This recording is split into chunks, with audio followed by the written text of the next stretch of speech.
Silence. A dead, ringing silence that felt louder than any noise. Leo Yeager stared, his entire body frozen as if struck by lightning. Kevin Xiong's eyes were as wide as dinner plates, his jaw threatening to unhinge and clatter to the floor. Seeing Leo's stunned silence, Isabelle Thornton's delicate eyebrows knitted together. "Don't you want to?" she asked, a hint of impatience in her voice. Kevin's pupils contracted in a second seismic shock. Holy crap, he thought. Is this a conversation I get to listen to for free? A second later, Kevin snapped out of his trance, jumping in before Leo could even form a word. Ahem. So, you two talk. I gotta run. My mom's having a second baby. Leo blinked, dumbfounded. Your mom's not even in the Ozarks. How would you know that? We have a psychic connection. Her pregnancy brainwaves just traveled 1,000 miles to hit me. Anyway, don't bother coming back tonight. With that, Kevin flagged down a passing yellow cab that shot off the line like it was spring-loaded. In the blink of an eye, it vanished from sight. That Kevin is a good guy. Isabelle's inner voice chirped in Leo's ear. The cab driver who peels out like that is a good guy, too. The Ozarks are full of good people. Leo stared at the girl, a sinking feeling in his gut that he was about to lose his innocence tonight. Come on, let's your room. Isabelle grabbed his arm and started pulling him toward the hotel across the street. I don't think this is a good idea. Why not? Well, I don't have my ID. This hotel has a corporate account with my family's company. I can get you in without one. Leo, out of excuses, was dragged into the hotel lobby. From the entrance to the room, his brain was completely offline. It wasn't until Isabelle flicked on the lights with a sharp click that his mind rebooted with a jolt of its own. She tilted her chin up, her voice casual. Leo, go wash up. A wave of suffocation washed over him, followed by his heart hammering against his ribs. He swallowed, his mouth suddenly dry. Like a nervous newlywed, he felt his face flush. I already washed up before I came, he mumbled. Isabelle's face went blank, a flicker of confusion in her eyes. You've never been here before. Why would you have washed this room's keyboard before you came? The keyboard. Leo's head snapped up. He finally took in a room. 2 high-end gaming rigs sat side by side. It was a dual gaming suite. Comprehension dawned, and a hot wave of embarrassment crawled up his neck. Wait, when you said to wash up, you meant for me to clean the keyboard? She nodded, as if it were the most obvious thing in the world. Yeah, last time we were at that gaming lounge in Crestview, you said the keyboards were grimy and needed to be wiped down before playing. We're playing Fireboy and Watergirl, aren't we? How can we play if it's not clean? In an instant, Leo's face turned so red he felt like steam was about to shoot out of his ears. Oh God, it's over. It's all so over. He was so mortified he felt like he could perform a full interpretive dance routine on the couch just to dissipate the awkward energy. So when Isabelle said she wanted to get a room, it was literally just to play Fireboy and Watergirl with him. She hadn't been thinking about anything else, but his mind had gone straight into the gutter. He'd completely misunderstood. Right, the keyboard. Huh, I'll get right on that. Huh. Leo laughed dryly, terrified she'd see through him. He reached for the keyboard, but Isabelle stepped in front of him. She crossed her arms, a playful, knowing smile spreading across her lips. So, what did you think I wanted you to wash? Leo, you freaking pervert. What is wrong with your brain? His face was now the color of a ripe tomato. He stammered, unable to form a coherent sentence. The more he floundered, the more amused her expression became, as if she'd just uncovered his deepest, darkest secret. Go on, she prompted, her chin held high, that slight smile still playing on her lips. What were you thinking? Leo, you're in deep trouble now. 10 minutes later, Leo emerged with the freshly sanitized keyboard, his face still tinged with embarrassment. Isabelle, however, was back to her usual calm demeanor. She took the keyboard, set on the desk, and launched Fireboy and Watergirl 4.0. Okay, let's play, she said. Leo nodded, sitting down beside her and forcing himself to calm down. They started the game, but he couldn't shake the awkwardness. His gameplay was a disaster. Fireboy, under his clumsy control, kept plunging into water pits. A slight smile touched her lips. Leo, do you like taking baths that much? Fuming, Leo tried to navigate the level again, only to send Fireboy straight back into the water. Isabelle landed the finishing blow. Another bath for Leo.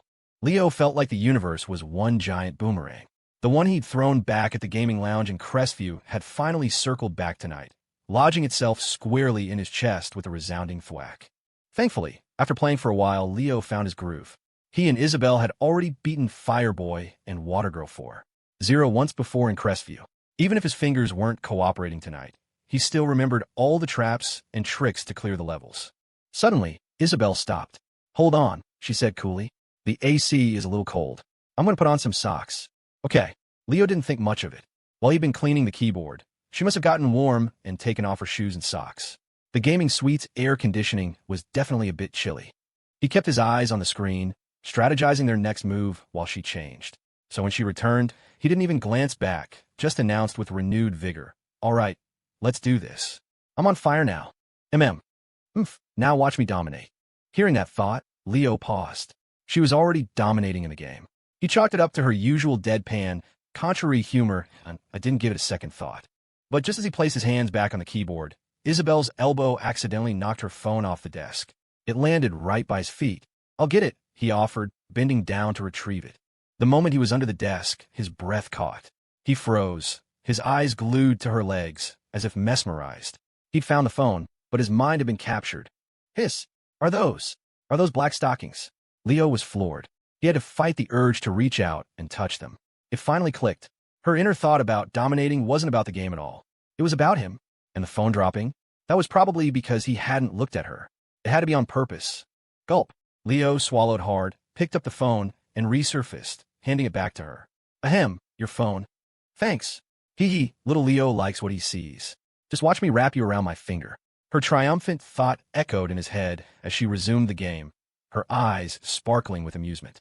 10 minutes later, she paused again. "These socks are uncomfortable," she stated flatly. "I'm changing them."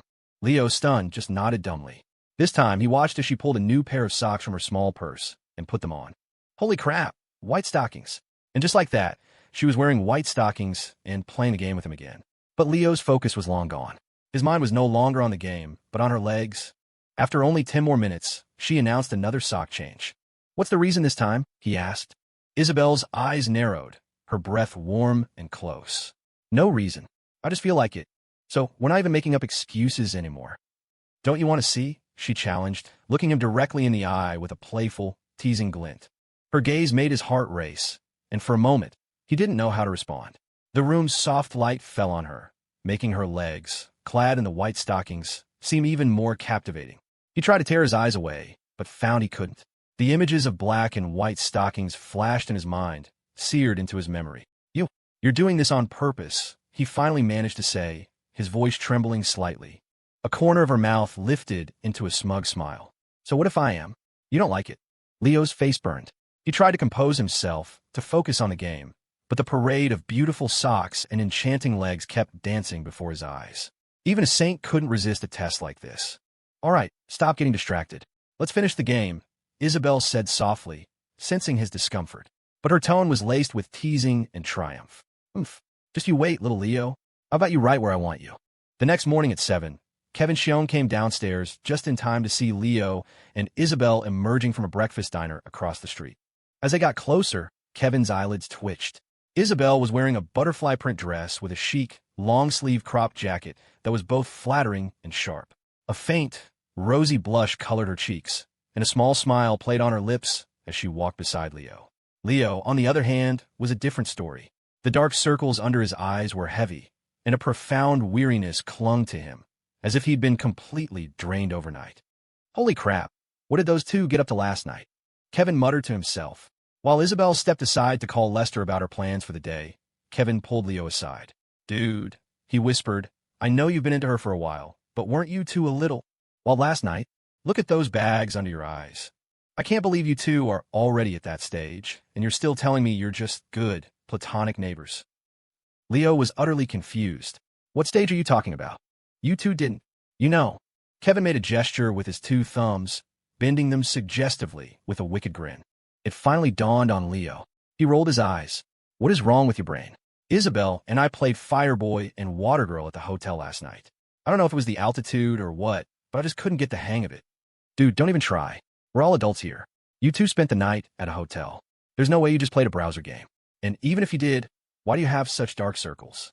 If you pulled an all-nighter gaming, she'd have them too. Get real. With her personality, do you think she'd do anything other than play games with me in a hotel room?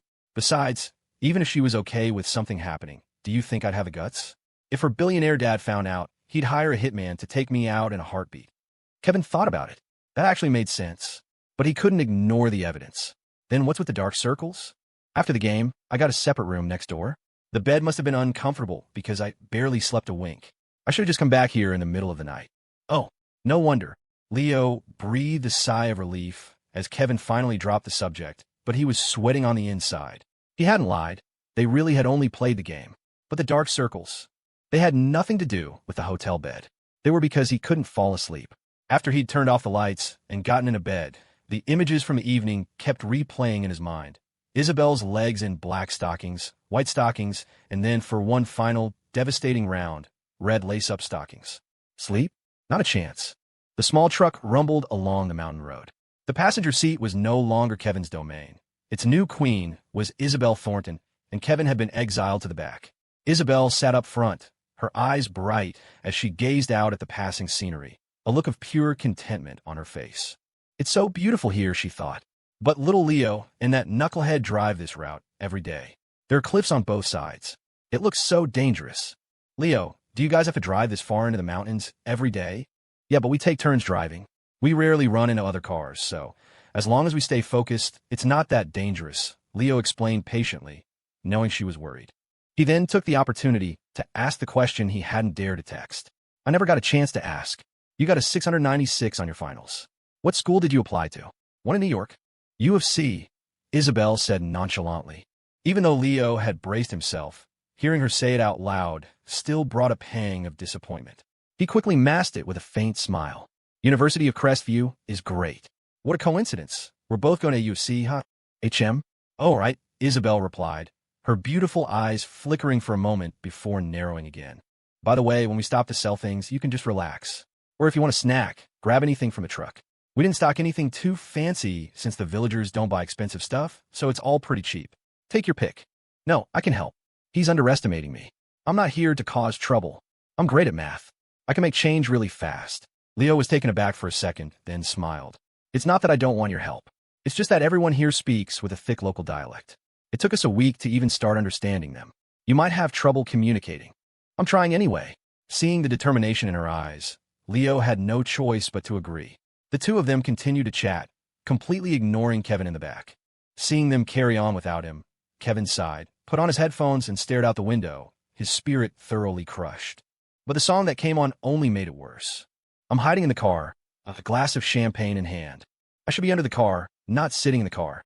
Soon, the truck pulled to a stop at the entrance of Sandy Ridge.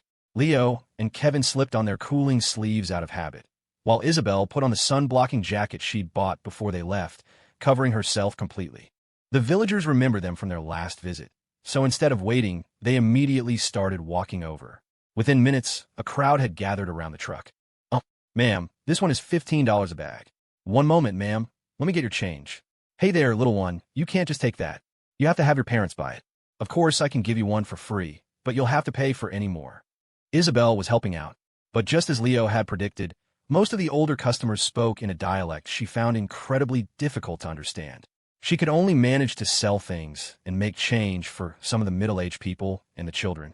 As Leo handed change to a customer, he glanced over at a slightly flustered Isabelle, and that complex feeling returned. To everyone else, she was the cold, untouchable campus queen, Isabelle Thornton. But to him, while she could be cold at times, she was also a mischievous neighbor, a clever deskmate who tried her best to tease him, and a guiding light who would defy her father to secretly come find him in the Ozarks. As Leo was lost in thought, he felt a tug on his shirt. He looked down to find Clara Shun. Oh, Leo, let me help you sell things. I can understand what the grandmas and grandpas are saying. Oh, no, it's fine. We might not understand them perfectly, but they understand us. It just takes a little more back and forth sometimes. You don't have to trouble yourself. But I could help you save time. She glanced over at Kevin, who was grabbing an ice cream bar from the freezer for someone, and a blush crept up her cheeks. Just as Leo was about to say something else, a chill ran down his spine. An icy, dreadful feeling washed over him. Oh no! He turned his head, and, sure enough, Isabelle was standing a few feet away, her gaze fixed on him and the blushing Clara with an expression of absolute frost. Leo quickly turned back to Clara. Ahem, why don't you go help Kevin? I'm not that busy over here. Oh, okay. Clara seemed delighted and skipped over to Kevin's side. Kevin, seeing Clara coming to help, turned red and scratched his head, grinning like an idiot.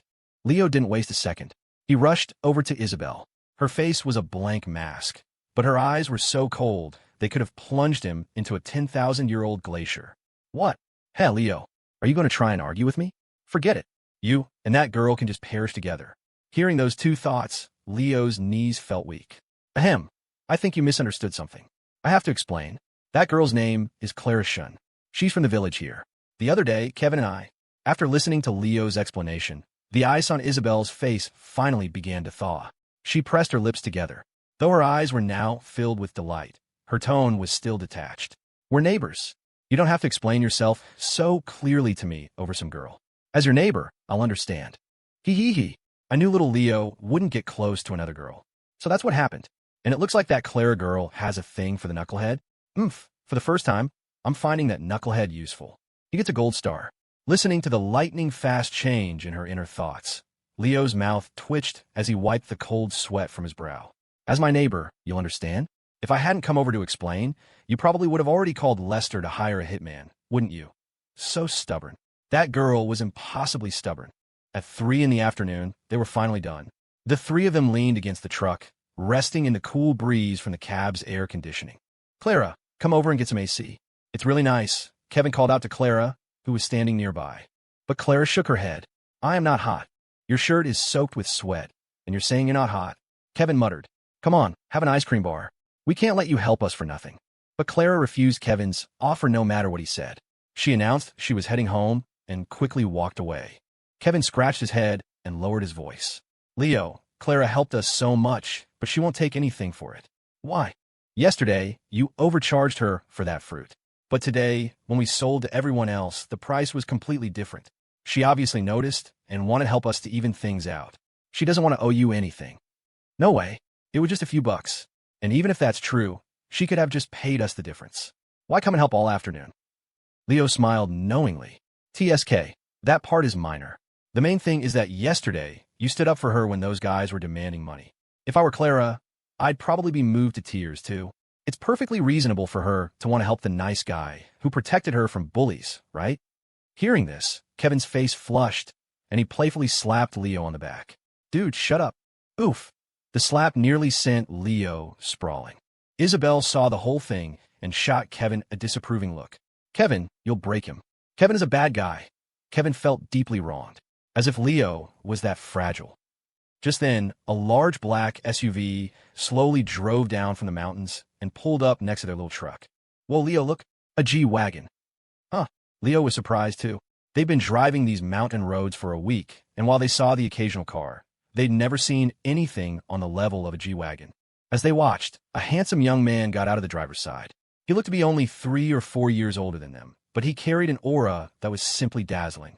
For the first time, Leo and Kevin understood what people meant when they said money shapes a person. They couldn't tell if it was the money that was impressive or the man himself. Before they could comment, the man walked around and opened the passenger door.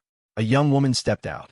She was as tall as Isabelle, at least 5'7", with naturally wavy hair.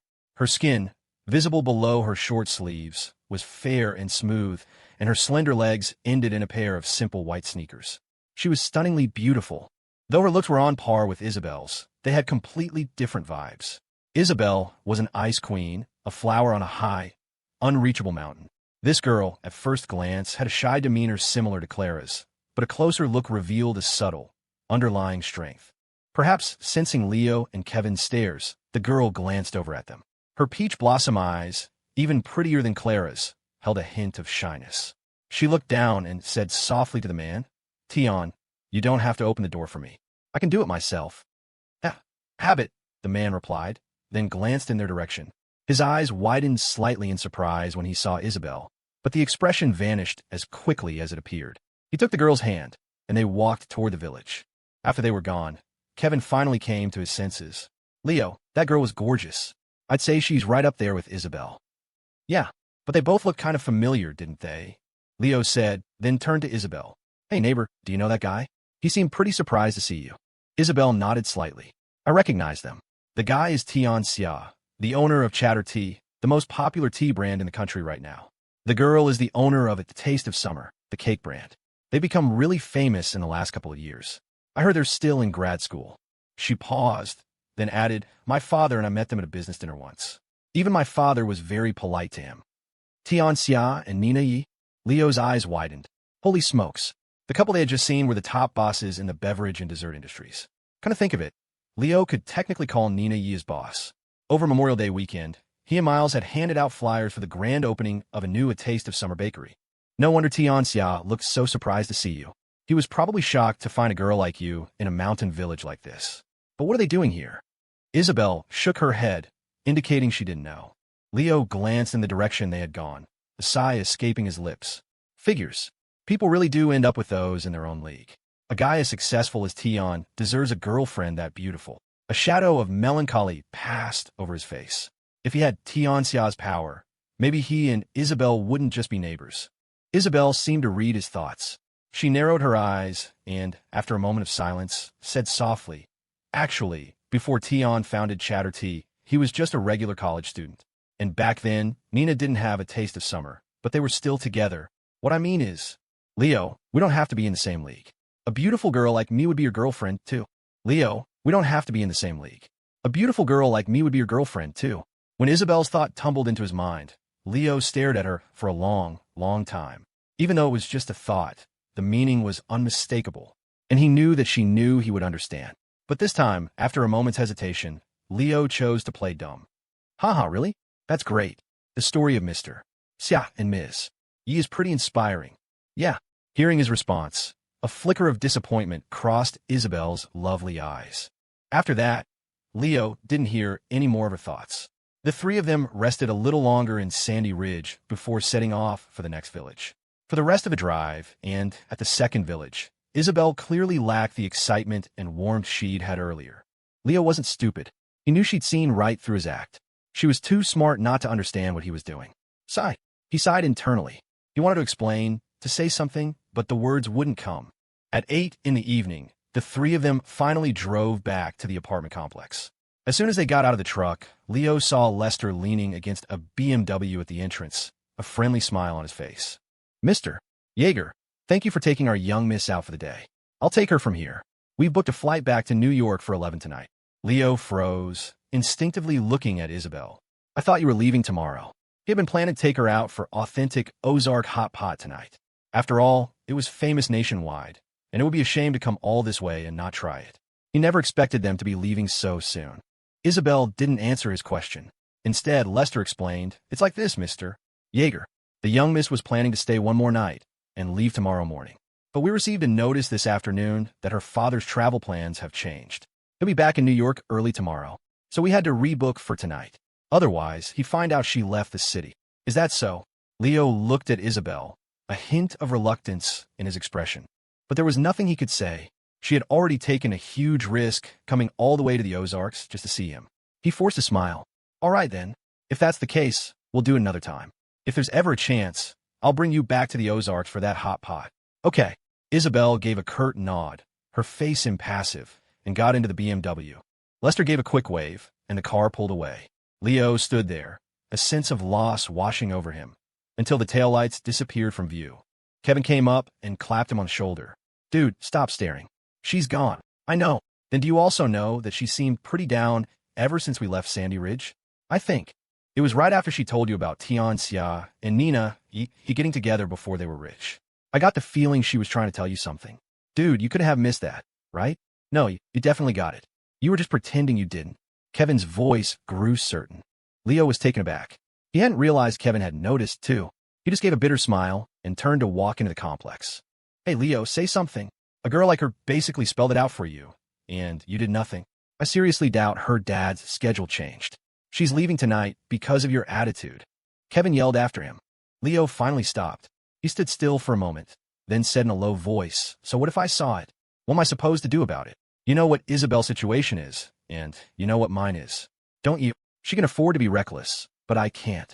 Over the next month, Leo and Kevin were relentlessly busy. Every day, they drove the small truck into the mountains to sell goods. They became good friends with Clara, learning that she had also just graduated and was just home for the summer to help her family. At night, they worked late, restocking supplies, editing videos to post on TikTok, and negotiating with brand for partnerships. Though they were exhausted every single day, in just over a month, they had managed to earn a whopping $150,000 from their sales, video monetization, and brand deals. 2 weeks ago, they had both received their acceptance letters from their first-choice universities.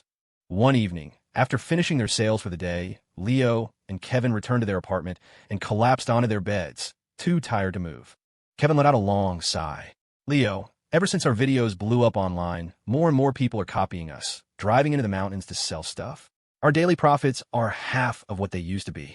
If it weren't for the brand sponsorships covering most of our inventory costs, we'd barely be breaking even on sales alone.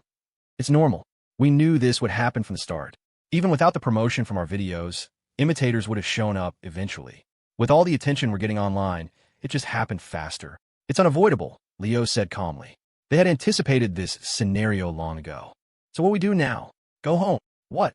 Kevin shot up from the bed, staring at Leo in disbelief. Go back now. It's only early August. We could keep this up for at least another 2 weeks. There's no need. We already dropped our video upload frequency to once every 3 days 2 weeks ago. We have enough stockpiled footage to last for another 2 months. Our main income now is from video revenue and brand deals anyway. As long as our new videos feature the sponsor products, the brands get exposure, and we keep collecting the commission. There's not much more money to be made from sales, especially with all the copycats. The pie is only so big. The more people who want a slice, the less we'll earn. There's no point in staying. Kevin thought it over and realized Leo was right. Okay then, when are we heading back to Crestview? Tomorrow. August 5th. Leo and Kevin returned the keys to their rental apartment and the small truck, then boarded a flight back to Crestview. Phew, this whole month has felt like a dream. Making thousands of dollars a day. I never would have imagined it, Kevin said, practically bouncing in his airplane seat with excitement. We took a train and an Amtrak to get here, and now we're flying back. My parents are going to lose their minds when they see how much money I'm bringing home. Leo, however, didn't share his excitement. He stared down at his phone, his expression somber. Since Isabelle had returned to New York a month ago, their contact had dwindled. When Leo realized it, he started texting her more often, but her replies were slow, sometimes taking days. He knew it was his fault. His attitude back in the Ozarks had disappointed her. He looked at their message history. Their last exchange was 3 days ago. Isabelle, I'm going to the hospital to see my grandmother. She's getting worse. She can barely recognize who's standing next to her anymore. Leo, okay. Make sure you spend time with her. Kevin and I are probably heading back to Crestview soon. UFC starts on August 15th with pre-orientation training. When does your school in New York start? She hadn't replied. Staring at the chat window, Leo hesitated, then typed out another message. Leo, Kevin and I are on the plane now. We land in Crestview at 3 p.m. He sent the message and switched his phone to airplane mode. Just as he was about to close his eyes and rest, Kevin nudged him. Dude, our class group chat says classes 3, 4, and 5 are having a joint graduation party. This might be the last time everyone's together before we all head off to college. It'll be hard to get this many people in one place again. Leo frowned. Why 3 classes together? You know how it is. Every class has people who aren't social or just don't go to these things. Out of 40-something kids per class, you'd be lucky to get 30 to show up. The presidents from class 3 and 4 are pretty tight with our class president. So they decided to team up and throw a big bash. We should go. Leo's eyes narrowed. Isabelle was probably exactly the type of person Kevin was talking about, the kind who wouldn't go. Besides, she was in New York. There was no way she'd come. For a fleeting moment, he felt a spark of hope. If Isabelle came, he could see her one more time. Why are you so eager to go? Leo asked. Kevin rubbed his hands together excitedly. Obviously, we made all this money, and I need to flex on Brian White. It's no fun earning this much if you can't show it off a little. Okay, when and where? It's in the group chat. Didn't you see it? Leo blinked. What group chat? The one that starts with 8154. Leo pulled out his phone and scrolled through his chats.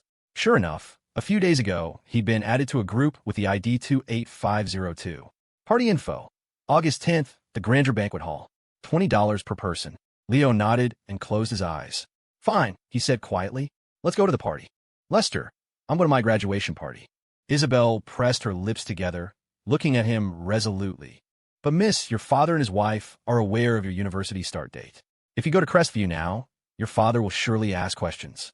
Besides, he mentioned yesterday that he planned to take you and his wife to a gala. It's on the same night as your party. I don't care. I'm going, Isabelle said stubbornly, her expression darkening. He'll have his wife with him. He won't care if I'm not there. Miss, you shouldn't say such things. Of course, your father cares about you. Lester, you know better than anyone whether he cares about me or not. Well, Lester was at a loss for words, looking troubled. Then how should I explain this to your father? You don't have to. If I don't go to the gala, he'll just think I'm throwing a tantrum. He won't ask too many questions. Lester, book the flight to Crestview. He hesitated for a few seconds before finally nodding firmly. Understand, miss. If Mr. Yeager knew what you were doing for him, he would be so. He doesn't need to know any of this. At the mention of Leo, a hint of softness finally appeared on Isabelle's icy face. A few days after returning to Crestview, Leo received the second compensation payment from Brenda and her family. Combined with the first, it totaled $10,000. They had 20 days to pay the remaining $15,000 before the court would step in. With that $10,000 initial FOF to summer earnings, $10,000 and his half of the summer earnings, $10,000 initial FOF to summer earnings, $75,000. In his account, Leo felt an indescribable mix of emotions. Wow, Leo, where did you get all this money? You're paying for 6 months up front. The landlord of his apartment at the Maplewood asked, surprised, after Leo transferred the rent. Leo gave a faint smile. Earned it working over the summer. Sorry for all the late payments before. Now that I have the money, I wanted to pay you right away. Hey, no need to be so formal. I know your situation, son. A few days late is no big deal. Despite his words, the landlord had made a point of showing up at his door every month like clockwork to collect the rent. An outsider might have actually thought he was a nice guy.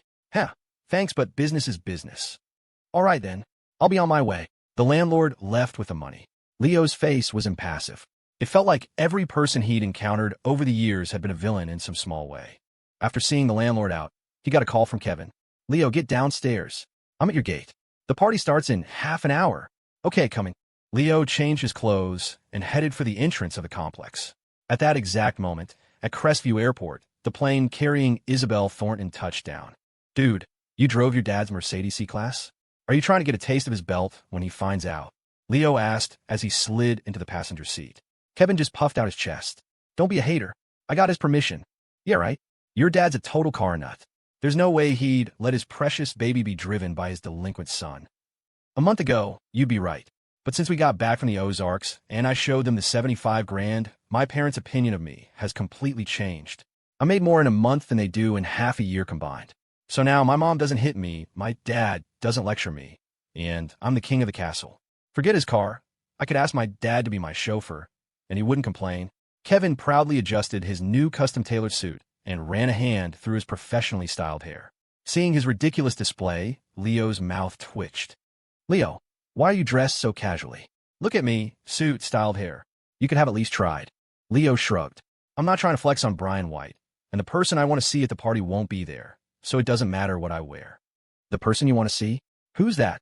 Kevin asked, feigning ignorance. Nobody. Kevin grinned, drawing out the word. Ooh, it's your good, platonic neighbor, isn't it? Stop being a smartass and drive. Leo shot back, clapping him on the shoulder. But the truth was, he had texted Isabelle that afternoon to ask if she was coming to the party. He still hadn't gotten a reply. At this point, he'd given up hope. It made sense. After he'd played dumb in the Ozarks when she'd been so direct, this was the inevitable result. Chill, Kevin said encouragingly. How do you know she's not coming? You didn't even ask her. I did. She didn't reply. No reply doesn't mean no. Maybe she was on a plane from New York to Crestview when you sent it. Anyway, we still have time to go back and get you into something nicer. Come on. Not happening. I'm not changing. Seeing Leo shake his head so firmly, Kevin pressed on. Even if she doesn't come, you should still dress up. It's not just our class. It's classes 3 and 4, too. Chloe, the girl with the main character syndrome, is in class 3. Don't you want to dress up, swagger in with me, and brag about how we made over 100 grand in a month? Wait, Chloe's going? Leo finally paused. He'd forgotten that Chloe was in class 3. Since graduation, he had almost completely erased her from his memory. Damn it. The ghost of delusions past is coming back to haunt me. Yeah, she's going. You sure you don't want to change? Forget it. Let her come. What do I care what she thinks? Leo said dismissively. At the Grandeur Banquet Hall, students from Northwood High's graduating classes 3, 4, and 5 began to arrive at the private room they'd booked. Since they were all about to go their separate ways, most of them, like Kevin, wanted to leave a lasting, positive impression on their old classmates. Even if it was driven by a little vanity, they had all dressed up. Most of the girls wore light makeup and their prettiest dresses. The boys, led by Brian White, had styled their hair to look more mature and handsome. Of course, not yet having entered the real world, they didn't know the truth. Real adults don't have any hair left. Chloe was, without a doubt, the most dazzling person there. She wore a form-fitting red dress that fell just above her knees, showcasing her long, slender legs. The unique neckline revealed her delicate collarbones, adding a touch of allure. Her makeup was flawless, her bright eyes shining with confidence under the lights. She looked like a star, and the moment she entered the room, all eyes were on her. Boys stared in awe, while girls simmered with envy and jealousy. Chloe was used to being the center of attention. She maintained a cool, aloof expression, not even bothering to greet anyone, as if she were the queen of the party. Many of the boys straightened their clothes and puffed out their chests, trying to look their best for her. But Chloe didn't give them a second glance, heading straight for her best friend, Sophie, who had arrived earlier. Of course, not everyone was a fan. Brian White, from Class 5, watched her and scoffed internally. What a poser. You think you're Isabelle Thornton, acting all high and mighty? Please, if Isabelle were here, no one would even be looking at you. Sophie linked arms with Chloe. Chloe, you look gorgeous today. I asked Julian Croft, the guy from Class 4 who organized this, and he said Isabelle Thornton didn't sign up, but Leo's on the list. It's obvious something's gone wrong between them. Chloe smiled confidently. I knew they wouldn't last. Isabelle has never been the loyal type. In truth, she'd known this long before Sophie. Otherwise, she wouldn't have bothered trying to imitate Isabelle's famously cold and unapproachable persona. Chloe figured that this aloof act was what made boys so interested. Why else would Isabelle have overshadowed her for their entire senior year? Sophie giggled. So, are you going to give Leo another chance today? We'll see how he behaves. As they were talking, the door to the room opened again. It was Leo and Kevin. Chloe looked over at Leo, and her expression instantly changed. The first thing Chloe noticed was that Leo was dressed incredibly casually. A wave of confusion washed over her. Hey, Chloe, why is he dressed like that? Sophie whispered. Look at all the other guys. They're all suited up with their hair done. Leo looks like he just showed up for a regular dinner. He didn't even try. Chloe frowned, but then a look of understanding crossed her face. No, I get it. He's probably devastated that Isabelle broke things off with him and didn't even come to the party. He's too heartbroken to care about dressing up. So today, if I just show him a little kindness, he'll definitely fall for me again, Chloe said with absolute certainty. She flicked her hair back, trying to present her most beautiful side to him. The room was buzzing with conversation. With nearly everyone from the 3 classes having arrived, Leo and Kevin's entrance barely caused a stir. In school, Leo's grades had made him stand out, but now that they had graduated, that didn't matter as much. Only Brian White spotted them and immediately waved them over. Yo, Kevin, Leo, you finally made it. Come sit. He even pulled out their chairs for them. TSK, you're on the ball today, Brian. What do you think of the hair? Cost me $100 at a salon, Kevin boasted. Looks great, man. So sharp. Brian gave him a thumbs up, then leaned closer to Leo. Hey, Leo, is Isabelle coming today? You should have seen Chloe from Class 3. She walked in here, acting all high and mighty. It was so cringe. She doesn't have Isabelle's looks or her vibe, but she's trying to copy her signature cold shoulder. It's like watching a zombie from Plants vs. Zombies trying to imitate a sunflower. Isabelle's not coming, Leo said, his eyes dimming for a moment. He hadn't looked at Chloe once since he'd walked in. He couldn't care less what she was doing. What? No way. I thought you two were getting pretty close before graduation. What with being neighbors and all. I figured you'd be official a few weeks into summer. Brian sighed. Well, that explains why Chloe's brave enough to try and copy her. She probably knew Isabelle wasn't coming. Most of the students were chatting in their own groups. Leo sat quietly, staring at the table, lost in thought. But Kevin, having overheard Brian, was intrigued. Brian, what was that about Chloe copying Isabelle? Yeah, man. Look, she's sitting right across from us. She hasn't stopped glancing over here since Leo walked in. Interesting. Very interesting, Kevin said, looking over. He saw that Brian was right. Suppressing a grin, he sat back, ready for the show. Soon, the last few people arrived, and Julian Croft, the event's main organizer, cleared his throat. All right, everyone's here. I, Julian Croft, officially declare the Northwood High Class of 18, Classes 3, 4, and 5 graduation party started. Waitstaff, you can bring in the food. As Julian finished, the room erupted in applause. Servers who had been waiting outside began bringing trays of food to the tables. Once the food was served, Julian proposed a toast. Everyone stood up, their faces beaming. Cheers! Just as everyone was about to sit down, Sophie saw her chance. Leo, she began, her voice loud enough to carry, before finals. Isabelle Thornton became your deskmate. Then we all heard you were neighbors, and you two got closer and closer. Some people even said you were dating. But Isabelle isn't here tonight, which is a little strange. Did you two stop talking over the summer? Her words cut through the chatter, and suddenly, all eyes were on Leo. It had been over a month since the finals, and the rumor had faded. Sophie's question brought it all flooding back. Right, everyone thought Leo and Isabelle were about to get together. So why was Leo here alone? Yeah, I was wondering that too. Why is Leo here, but not Isabelle? Isn't it obvious? Nothing happened between them. If they were really dating, she'd be here. TSK. I knew it. Why would a girl like Isabelle ever get with Leo? She's loaded. She'd never go for a regular guy. 4 rich families. Ending up with someone in your own league isn't just a saying, it's a rule. As the whispers grew, a smug smile spread across Sophie's face. Leo hadn't even glanced at her best friend, Chloe, since he arrived, and it had clearly upset her. So what if Isabelle bewitched you before? Chloe had fumed. She's not here now. Why are you still ignoring me? Seeing her friend's frustration, Sophie had decided to make Leo squirm in front of everyone. The weight of all the stares made Leo frown. But he quickly smoothed his expression. Kevin and I were working summer jobs. I didn't really keep in touch with Isabelle, he said calmly. Give me a break, Julian Croft interjected with a sneer. You'd give up your chance with Isabelle for a summer job that pays $2,000 or $3,000 a month. Before finals, Julian had been furious when Isabelle chose to sit with Leo. He tried to provoke Leo the next day, only to be humiliated.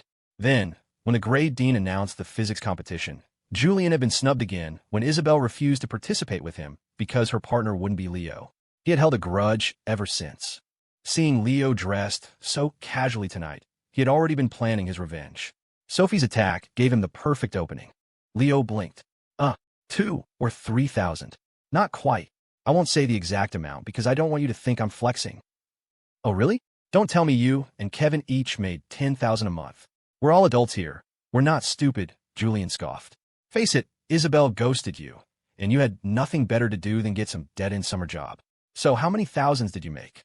Leo rubbed his nose, his tone almost apologetic. You asked for it. Between the two of us, Kevin and I made $150,000. Silence. The room was dead silent. A second later, led by Julian Croft, a wave of laughter erupted. Julian was practically doubled over. Ha ha ha ha ha. Leo, did getting dumped by Isabelle break your brain? You're one of the top students at Northwood, and you're telling a joke about making $150,000 from a summer job? I can't tell if you're messing with us or if you're just an idiot. Ha ha. Sophie was laughing so hard tears streamed down her face. Leo, how can you lie so shamelessly with a straight face in front of all these people? Others joined in the ridicule. Only Chloe, who had maintained her cool facade since arriving, frowned and spoke up, her tone sharp. Sophie, that's enough, she snapped, deliberately making sure Leo could see her defending him.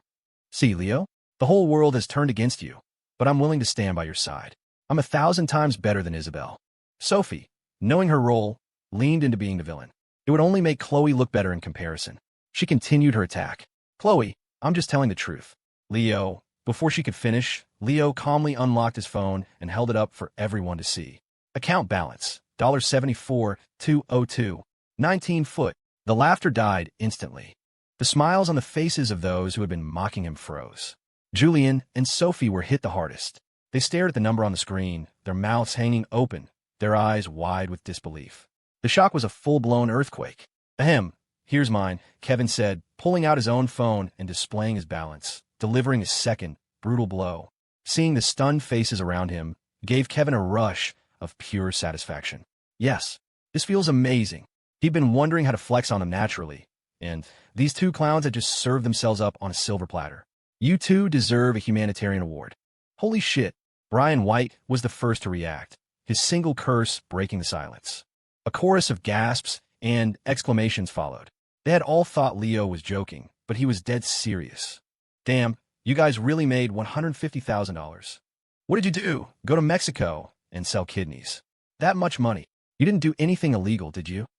As the questions flew, Kevin took over, explaining how they'd made the money and showing them their TikTok account with its 400,000 followers. A few minutes later, the suspicion and ridicule had transformed into shock and envy. So that's how you can make money.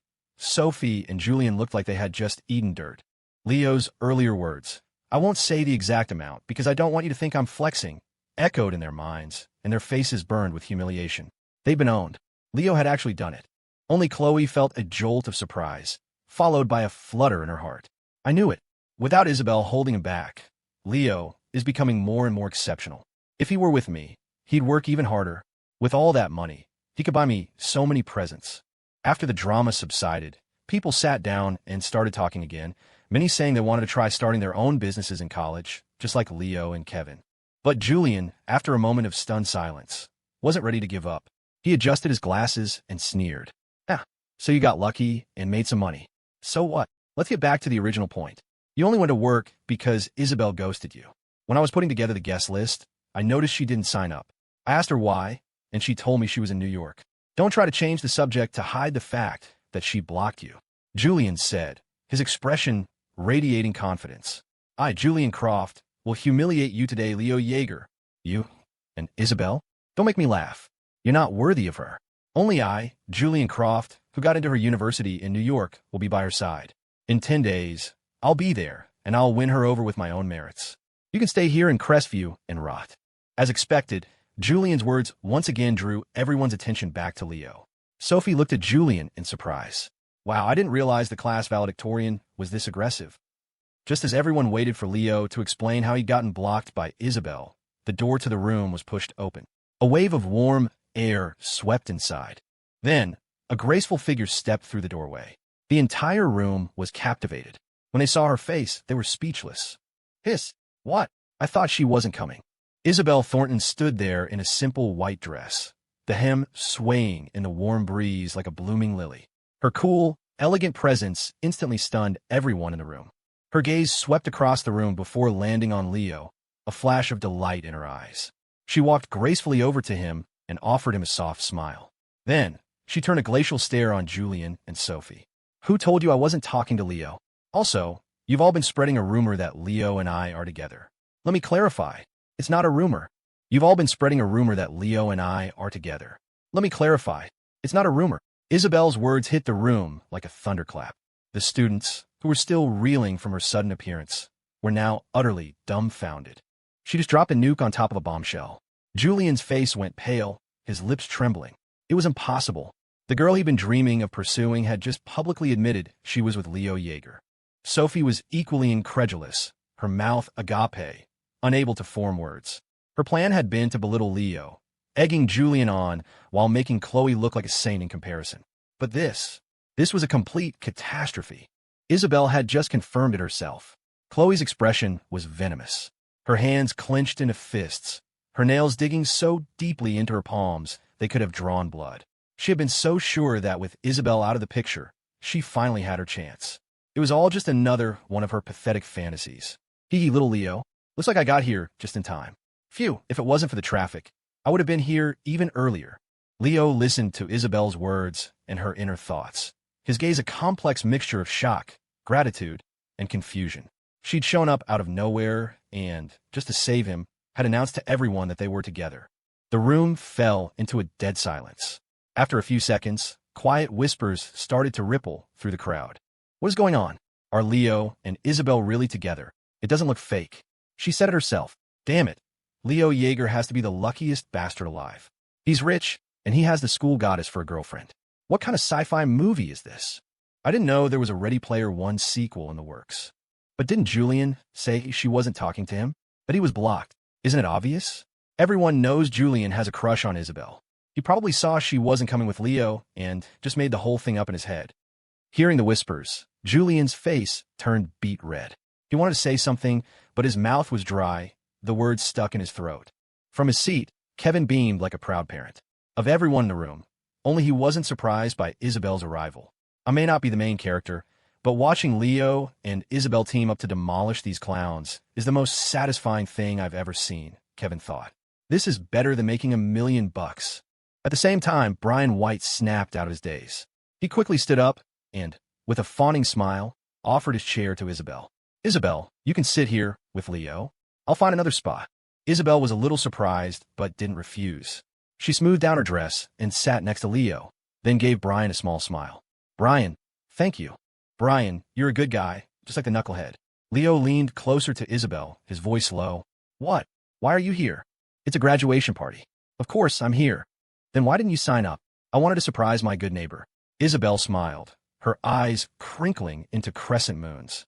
They sparkled like stars, deep and captivating. A surprise? It was definitely a surprise. So, why did you say that just now? Leo asked cautiously. They're going to misunderstand. We're neighbors. What's wrong with helping a neighbor out of jam? TSK, you big idiot. If you weren't so afraid to admit it, I would wish every word I just said was true. Isabelle blinked innocently, not a hint of guilt on her face. Right. Totally right. Leo's mouth twitched. It was absurd, but a warmth spread through his chest. It seemed Isabelle wasn't holding a grudge about what had happened in the Ozarks. She was still the same girl. Just then, Brian White spoke up with a sly grin. Ahem, I knew you'd come, Isabelle. Good thing, too. There's a wannabe in here trying to copy your cool vibe. His voice wasn't loud, but it was just loud enough for everyone in the room to hear. A wannabe? The students looked around, confused.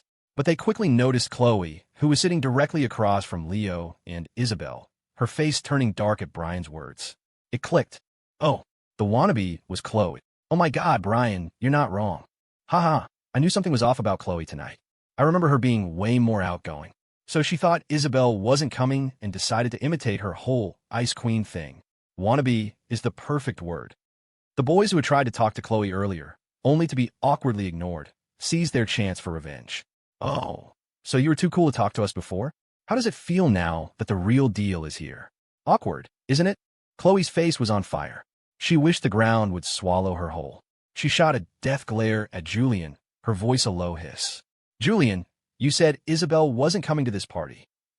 When I asked her, she just said she was in New York and didn't send the money for her share. I assumed she wasn't coming. Chloe was so furious she felt like she might faint. That idiot Julian. If she had known this would happen, she never would have tried on the cool girl persona. Now Brian had exposed her in front of everyone. It was as mortifying as taking a dump in the middle of the room. Desperate to change the subject, Chloe's mind raced. Suddenly, her eyes narrowed. She seized on a key detail in Julian's excuse. Isabelle hadn't paid for the party. If that was the case, what right did she have to be here? A smirk formed on Chloe's lips. She stood up abruptly and stared straight at Isabelle. Hold on. Isabelle, everyone who came to this party pitched in. But you weren't on the list, and you didn't pay. So it seems you don't have the right to be sitting here. And don't even think about paying now. There are no latecomers. Please leave. Leo's expression soured. His disgust for Chloe had reached its absolute limit. He was about to stand up and tear in her when he caught sight of Kevin out of the corner of his eye. Kevin was practically vibrating with excitement. He was trembling, a huge grin on his face, muttering under his breath. Here it comes, here it comes. Time for the ultimate finishing move. This S-tier boss doesn't even know this whole banquet hall is owned by Isabelle's family. Her face is about to get so slapped. This banquet hall belongs to the little rich girl's family. The thought, sparked by Kevin's whisper, made Leo freeze for a second. But the surprise quickly faded. It made perfect sense. Thornton Industries had its fingers in so many pies across Crestview, and the Grandeur was one of the city's most famous event centers. It wasn't a stretch to think they had a stake in it. While Leo was processing this, Chloe's accusation had sent ripples of quiet gossip through the room. It was true that Isabelle hadn't pitched in for the party fund, so Chloe's point, on the surface, seemed reasonable. But with so many people there, one person's share was pocket change. It was the kind of thing no one would care about unless someone made it an issue. And the person making it an issue just happened to be Chloe. Everyone at the party knew that before Isabelle Thornton transferred to Northwood High, Chloe had been the undisputed queen bee. Now, caught in the middle of a battle of the century between the two, nobody wanted to get involved. They were all content to sit back and watch the drama unfold. Only Julian Croft, ever the white knight for Isabelle, frowned. Chloe, Isabelle didn't pay at first because she was in New York and wasn't sure she could make it, he said, his voice firm. Now that she's here, she can just pay. We've only put down a deposit for the room and food. The final bill comes after. It doesn't change anything. And if anyone else has a problem with it, as the organizer of this party, I'll cover her share. He pushed his glasses up his nose, puffing out his chest slightly. He clearly thought he was being the perfect gentleman. He expected Chloe to back down, having saved face. He was wrong. Chloe shot him a look of pure disdain, her focus still locked on Isabelle. Miss Thornton, she said, her voice dripping with condescension. As the daughter of the Thornton family, I'm sure you understand that showing up to an event unannounced is incredibly rude, don't you? Even if you can still pay, don't you feel a little out of place sitting here?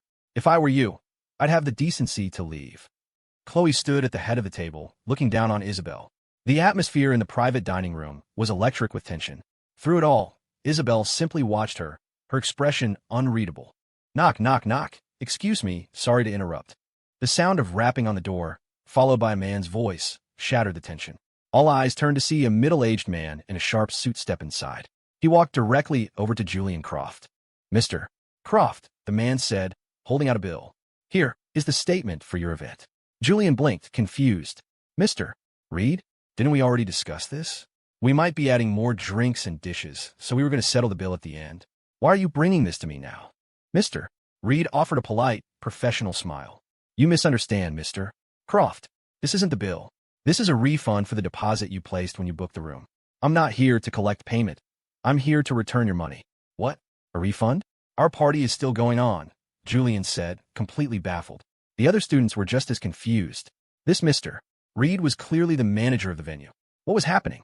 Seeing their confusion, Mr. Reed smiled again. These were instructions from our owner's daughter just a few moments ago. She mentioned that she is also a guest at this party, and she asked me to refund the deposit you paid. All subsequent food and drinks are complimentary. As for why, I'm just a manager. You would have to ask the young miss herself. At those words, Chloe's eyelid twitched.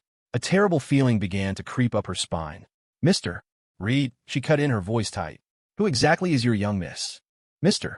Reed looked puzzled. That's odd, he thought. Mr. Lester said everyone here was one of the young Mrs. high school classmates. Why wouldn't this girl know? Instead of answering, he walked over to Isabelle's side, bowed respectfully, and said, Miss. A collective gasp echoed through the room. Every single gaze snapped to Isabelle Thornton, eyes wide with shock and disbelief.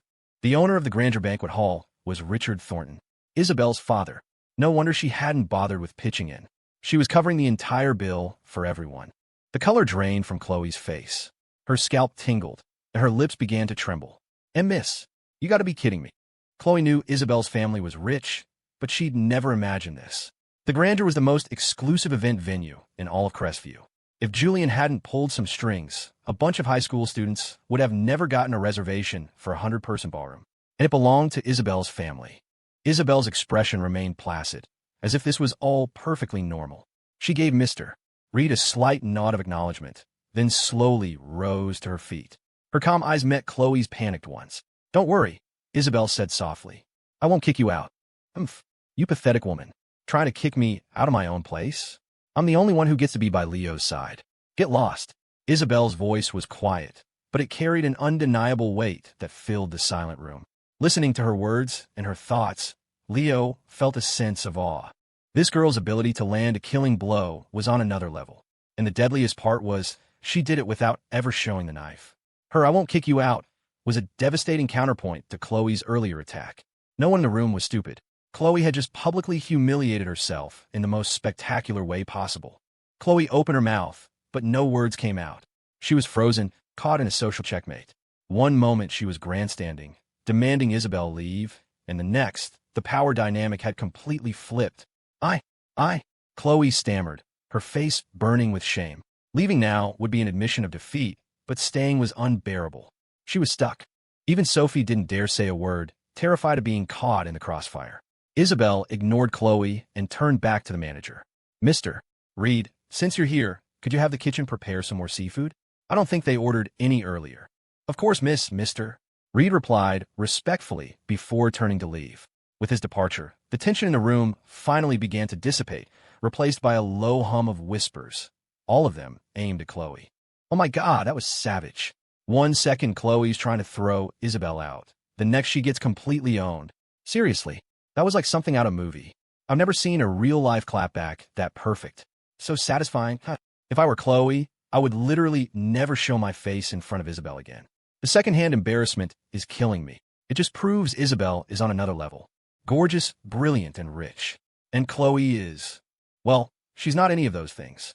Not gorgeous, not brilliant, and not rich. The three-pronged attack was a critical hit. Chloe's vision swam, and she sank in her chair, a suffocating sense of dread washing over her as she looked at Isabelle. Brian White, Leo's self-proclaimed right-hand man, was all for aggression. He argued they shouldn't kick Chloe out, but they should make her pay for her own meal. P4.She, the conservative voice of reason, disagreed. He felt Brian was being far too lenient. Not only should Chloe pay, she should pay triple. After all, where else could you get Australian lobster for $100? After the two back-to-back bombshells, no one dared to mess with Leo or Isabelle again. This couple, they were both playing on a whole other level. Leo leaned in close to Isabelle, lowering his voice. You could have just told everyone this place was yours from the start. You deliberately waited for Chloe to make a scene just so you could shut her down. You're a mastermind. I did not, Isabelle said, her expression cool and distant, refusing to admit a thing. But Leo glanced meaningfully at the door. Don't think I didn't see Lester out there earlier. I bet he was waiting for Chloe to take the bait, then signaled Mr. Reed to come in at the perfect moment. I was wondering why that whole scene felt like it was straight out of one of those dramatic soap operas Lester is always watching. He totally produced that, didn't he? Isabelle's eyes narrowed. Leo, you're talking nonsense again. I don't know. I don't know anything. All I know is that Lester and Mr.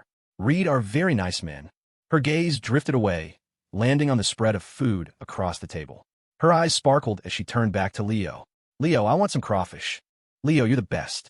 Peel some for me, okay? I'll peel them for you. Leo knew he wouldn't get a confession out of her, so he dropped it. Normally, he might have felt a little self-conscious peeling crawfish for her in front of so many people. But tonight, at their graduation party, he was officially her boyfriend. It wasn't a big deal at all. Besides, even if he wasn't her boyfriend, what was wrong with neighbors peeling crawfish for each other? It's not like it would get her pregnant. A little while later, her lips were red and slightly swollen from the spicy seasoning, which somehow made her even cuter. For a moment, her usual icy demeanor melted away. As Leo peeled and she ate, a faint, constant smile on her face, their classmates couldn't help but watch with envy. When Isabelle had first confirmed their relationship wasn't a rumor, some people still hadn't believed it. They figured she was just defending Leo from Julian and the others. But seeing them together now, so comfortable and natural, it was clear this was the real deal. Sitting a few seats away, Julian Croft stared, his eyes wide with disbelief. He morosely twisted the cap off a bottle of hard liquor and turned to the guy next to him. We're graduating. Let's drink. All right, I'm in. You do you, boss. With that, more guys joined in. Few of them could actually hold their liquor, but it was all about the atmosphere. The graduation party was finally kicking into high gear. After feeding Isabelle, Leo finally got his chance. You were angry when you left the Ozarks, weren't you? Angry? Why would I be angry? She asked, her eyes wide with feigned innocence. Leo paused, realizing she was playing dumb. He knew he couldn't press the issue too directly, so he switched tactics. All right, new question. Have you been in touch with Kevin since summer started? Like a lot. Tell me the truth. No more playing dumb. Ever since Isabelle had suddenly flown from New York to the Ozarks to find him, Leo had suspected Kevin was feeding her information. When he confronted him, Kevin had sworn it was just a one-time thing. But today, seeing how unsurprised Kevin was by Isabelle's arrival, Leo was 100% certain. Kevin was a traitor. Well, he's a nice person too. So how did you bribe him? Isabelle had just parted her rosy lips to answer when Kevin materialized out of nowhere, a nervous energy about him and the reek of alcohol on his breath. He threw an arm around Leo's shoulders. Hey, Leo, come on, have a drink. You've been drinking. If I drink, who's going to drive later? We'll get a designated driver. Come on, everyone's drinking. As he spoke, Kevin subtly kicked Brian White under the table. Brian got the message, raising his glass with a grin. Yeah, Leo, man, the three of us should have a drink. It's a celebration. And just like that, Leo found himself roped into several rounds of shots. Within 15 minutes, his face was flushed. It was obvious Kevin was trying to get him drunk, so he'd forget about questioning Isabelle. As Kevin and Brian prepared to pour him another, Isabelle's brow furrowed. Don't let him drink anymore. Oh, all right. Okay, Kevin said, immediately grabbing Brian and retreating. Isabelle poured Leo a glass of water, her tone slightly melancholic. You knew they were doing it on purpose. Why did you still drink? Because I wanted to. What do you mean? The alcohol had made Leo's face even redder. He looked into her eyes and smiled. I thought, after you left the Ozarks, that might be the last time we'd see each other. I didn't think you'd come back to Crestview for me. I'm just really happy. Isabelle's expression softened, and a small smile bloomed on her face. You idiot. I wasn't angry. The graduation party was winding down. Most of the guys had been drinking hard liquor, and the lightweights were already wasted. Fueled by liquid courage, Some confessed their 3-year-long crushes, causing bursts of excitement and gossip. Elsewhere, close friends who hadn't gotten into the same colleges were growing sentimental. For those who would be separated by several states, the only chance to meet would be during winter and summer breaks. Tears were shed as they wondered if their friendships could withstand the distance and time until graduation. For a moment, the room was a perfect, tangible snapshot of youth. Isabelle, Julian Croft, his face flushed from drinking, stumbled over to their table, a fawning smile on his lips. Isabelle, who had been laughing and talking with Leo, immediately turned cold. "What is it?" "I heard from the grade-level dean that you applied to a University of Technology. Given your scores and your family background, I'm guessing it's NYU, right?" "Which school I applied to is none of your business," she said flatly. The alcohol had loosened Julian's inhibitions, and his voice rose with agitation. "No, of course it's my business, because I was also accepted into the software engineering program at NYU. From now on, we're going to be classmates."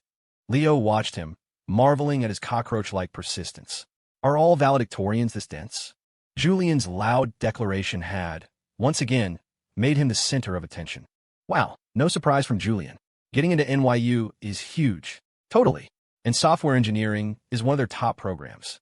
Wait, did he say Isabelle got into NYU too? But I thought Leo was going to the University of Crestview. Huh. If they're not at the same school, that relationship probably won't last long. Hearing the whispers, a smirk played on Julian's lips. He pressed on. Isabelle, you heard them. You and Leo won't be at the same university. Whether you're really together or not, you're destined to be apart. But you and I will be at the same school. Even if you don't like me now, I won't give up on you. I believe one day, you'll realize that we're the ones who connect on a spiritual level. Oh my God, is this guy insane? Who wants to connect with him on a spiritual level? I think I'm going to be sick. This is so gross. Leo nearly choked, trying to hold back his laughter at her inner monologue. He shot Julian a look of pity. It was a good thing Isabelle was so reserved. If she were more direct, she'd probably be saying those things out loud, right to Julian's face. Just then, Chloe, who had been eavesdropping, saw her opening. She stood up. Isabelle, I'm not going to lie. I really want Leo to be my boyfriend. But since you claimed you two were already together, I gave up on the idea. However, Leo is going to UFC, and even knowing that, you still chose to go to school in New York. Obviously, you don't put Leo first. I, on the other hand, gave up a better out-of-state school for Leo. I chose to stay right here at Crestview Polytechnic. We'll be in the same city. That is the sacrifice I made for him. She lifted her chin smugly. In reality, her choice of CPI had nothing to do with Leo. Her grades simply weren't good enough for anything better. But who would know the difference? The facts were that she and Leo would be in Crestview, while Isabelle would be in New York. When the crowd heard Chloe's public confession, another wave of gasps went through the room. So that was it. The rivalry with Isabelle was all about Leo. They had no idea how many times Leo could shock them in one night. First, he and Kevin had made a small fortune in a month. Then, Isabelle confirmed their relationship was real. And now, Chloe was admitting she was in love with him, too. Damn, was Leo more than just a genius? He was cleaning up. Chloe, are you nuts? What does you staying in Crestview have to do with Leo? Kevin and Brian immediately shot back. Chloe glared at them. What do you two know? Then she turned back to Isabelle, a triumphant look on her face. This time, she thought, Isabelle had no way to refute her. It's not like she could claim the university was also owned by her family, and she could change Leo's admission status on a whim. But Isabelle's expression remained as cool as ever. She glanced at Chloe, then at Julian, and spoke in a steady voice. You both seem to have misunderstood. I never said I was accepted to NYU. Chloe and Julian froze, then said in unison, but you must be going to school in New York. Isabelle shook her head slightly. No, you were wrong about NYU. But I was, in fact, accepted to a University of Technology. She paused, then turned to Leo with a sly, secret smile. Her lips parted. It just happens to be the same one as Leo, the University of Crestview, so we'll be at the same school. It was 10:30 at night when the graduation party finally ended. Students began trickling out, calling for Ubers. Kevin, thoroughly drunk, had his designated driver waiting. Leo, I'm heading out, he slurred. Leo and Isabelle got into the Maybach that Lester had waiting at the entrance and headed toward the Maplewood. As for Julian, upon hearing that Isabelle was also going to UFC, his already drunken brain short-circuited. He'd passed out cold and had to be carried home by a few of his classmates. The last two figures standing outside the banquet hall were Chloe and Sophie. Sophie stood silently, barely daring to breathe. Chloe stared in the direction Leo and Isabelle had gone, her eyes red, her lip bitten raw. She clenched and unclenched her fists, a wave of helplessness washing over her. The moment she'd heard that Isabelle was going to the same school as Leo, she felt like she couldn't breathe. Tears welled in Chloe's eyes as she whispered to herself, I didn't really like him before, but now I really do. Why? Why did I only figure it out when it was already too late? The Maybach glided through the city streets, with Leo and Isabelle in the back seat. Hard liquor had a delayed fuse. While beer hit you right away, the real punch of liquor came later. Leo's face was now an even deeper shade of red than it had been at the party, a sight that made Isabelle's heart flutter. Leo looks so cute when he's blushing. I really want to pinch his cheek. Normally, hearing a thought like that would make Leo blush himself, and he'd try to hide it. But tonight, he was emboldened by the alcohol. Go ahead and blush, he thought. Who can tell if it's from embarrassment or the booze? Of course, he was still reeling from shock. When Isabelle announced she'd been accepted to the University of Crestview, it wasn't just Julian and Chloe who were stunned. No one was more surprised than Leo himself. His first thought was that she was just saying it to back him up, another one of her good, innocent neighbor acts. But then he realized that college admissions were easily verifiable. She wouldn't lie about something like that, which meant there was only one possibility. She really was going to U of C. With him. Leo narrowed his eyes, interrogating her. You told me you applied to NYU. Why are you suddenly going to U of C? I never said I applied to NYU, Isabelle replied, blinking innocently. She met his scrutinizing gaze without flinching. Her confidence made Leo pause. Huh.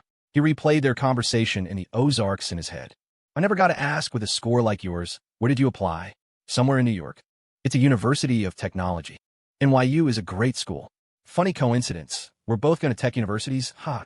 HM? Oh, yeah. It all came flooding back. She was right. She'd never actually said NYU. The entire time, he had been the one bringing it up. When he'd asked, she had simply replied, it's a university of technology, and his preconceived notion had led him to assume she meant NYU. Realizing his mistake, Leo's tone softened to a slight complaint. Well, why didn't you tell me you were actually applying to U of C? You didn't ask. You big dummy. Why couldn't you just ask? Leo opened his mouth to argue, then realized he didn't have a leg to stand on. He pouted and changed the subject. Your grades could have gotten you into NYU easily. Why did you choose U of C? At that question, Isabelle turned to look out the window. The city lights flickered across her perfect features but couldn't pierce the shadow in her eyes.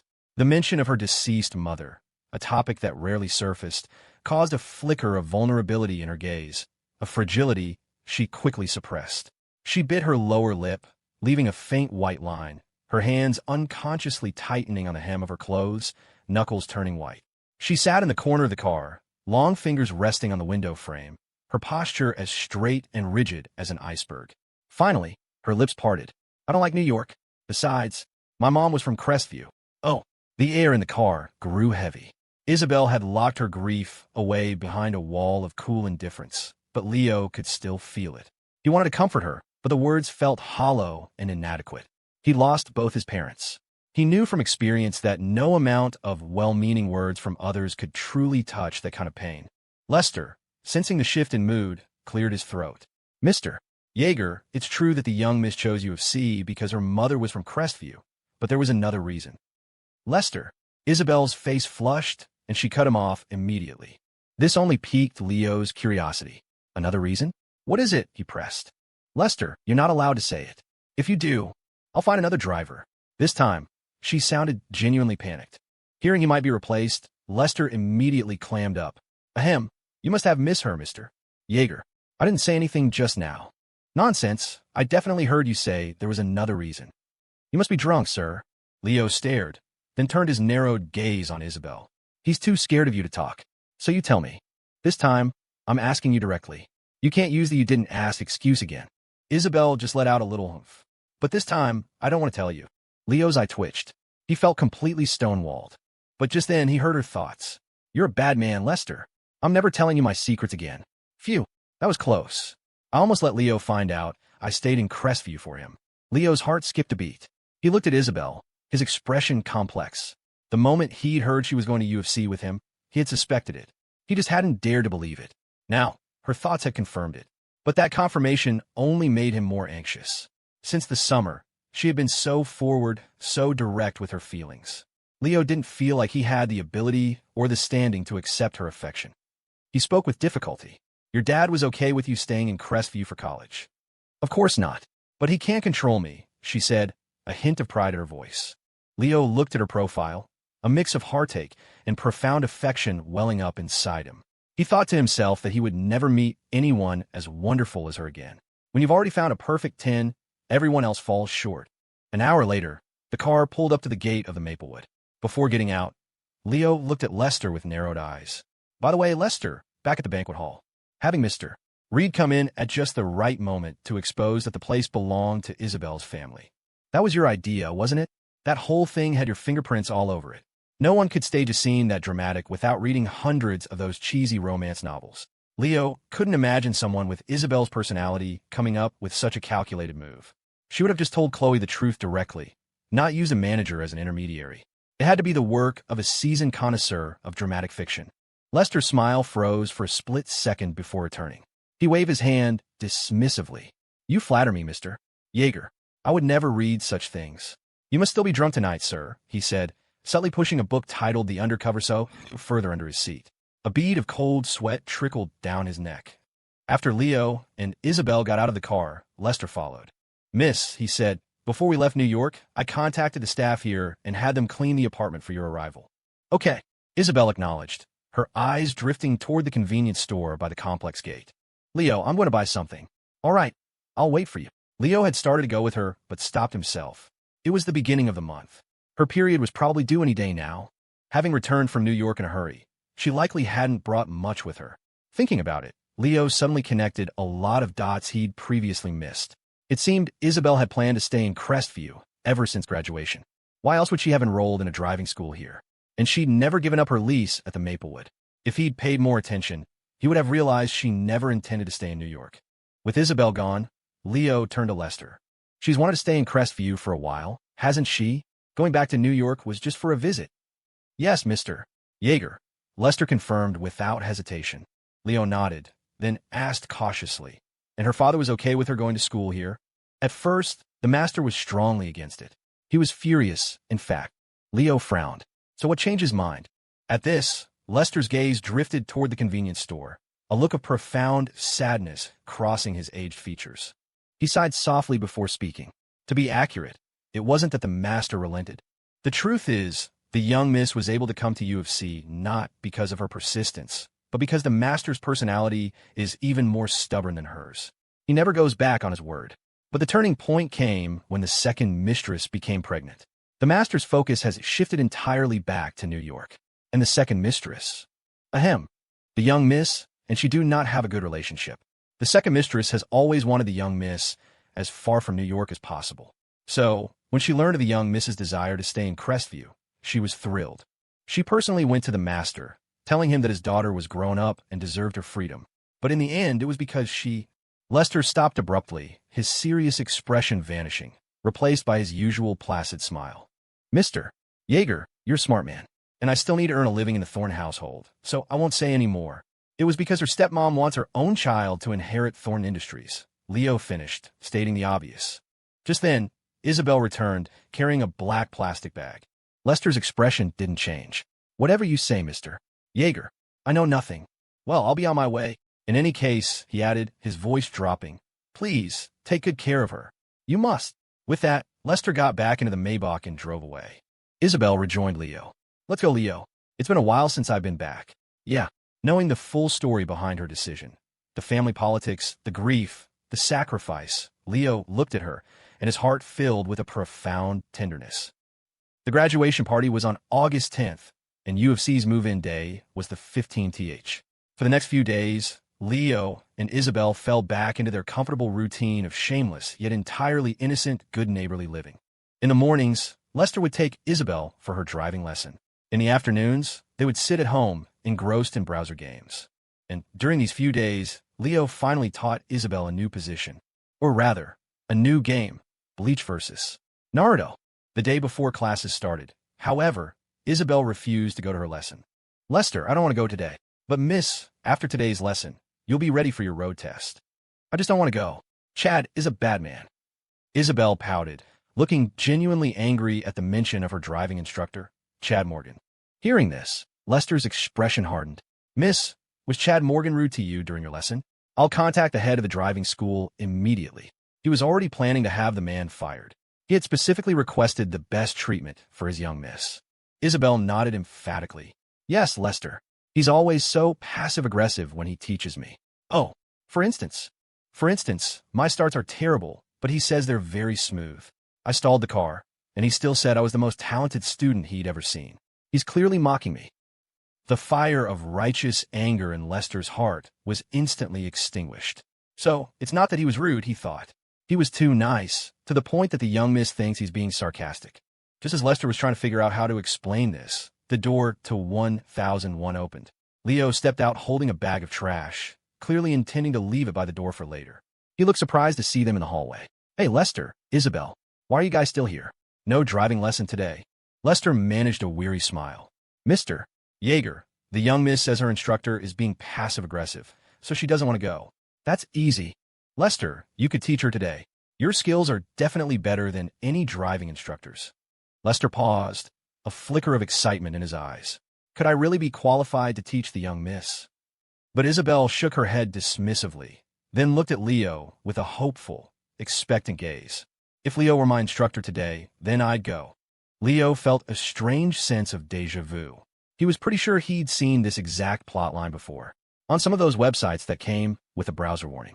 At Isabelle's insistence, Leo became her driving instructor for the day. Technically, he wasn't qualified, but after Lester made a quick call and invoked the Thorn name, the driving school's rules magically disappeared. This was the power of money. Leo settled into the passenger seat. First, seatbelt.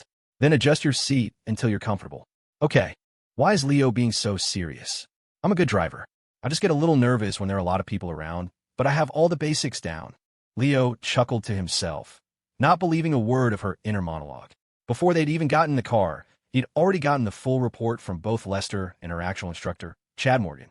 Isabelle's driving skills were, to put it mildly, a disaster. For safety, the driving school had cleared out an entire practice route. For the entire morning, she would be the only car on the road.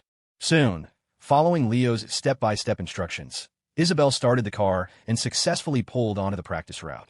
Lightly press the gas, Leo said calmly. Give it a little acceleration. Isabelle's arms were stiff as she gripped the steering wheel. Isn't this fast enough? You wanted to go faster. You see that snail on the side of the road? It's about to pass us. Oh, she gasped, quickly tapping the accelerator.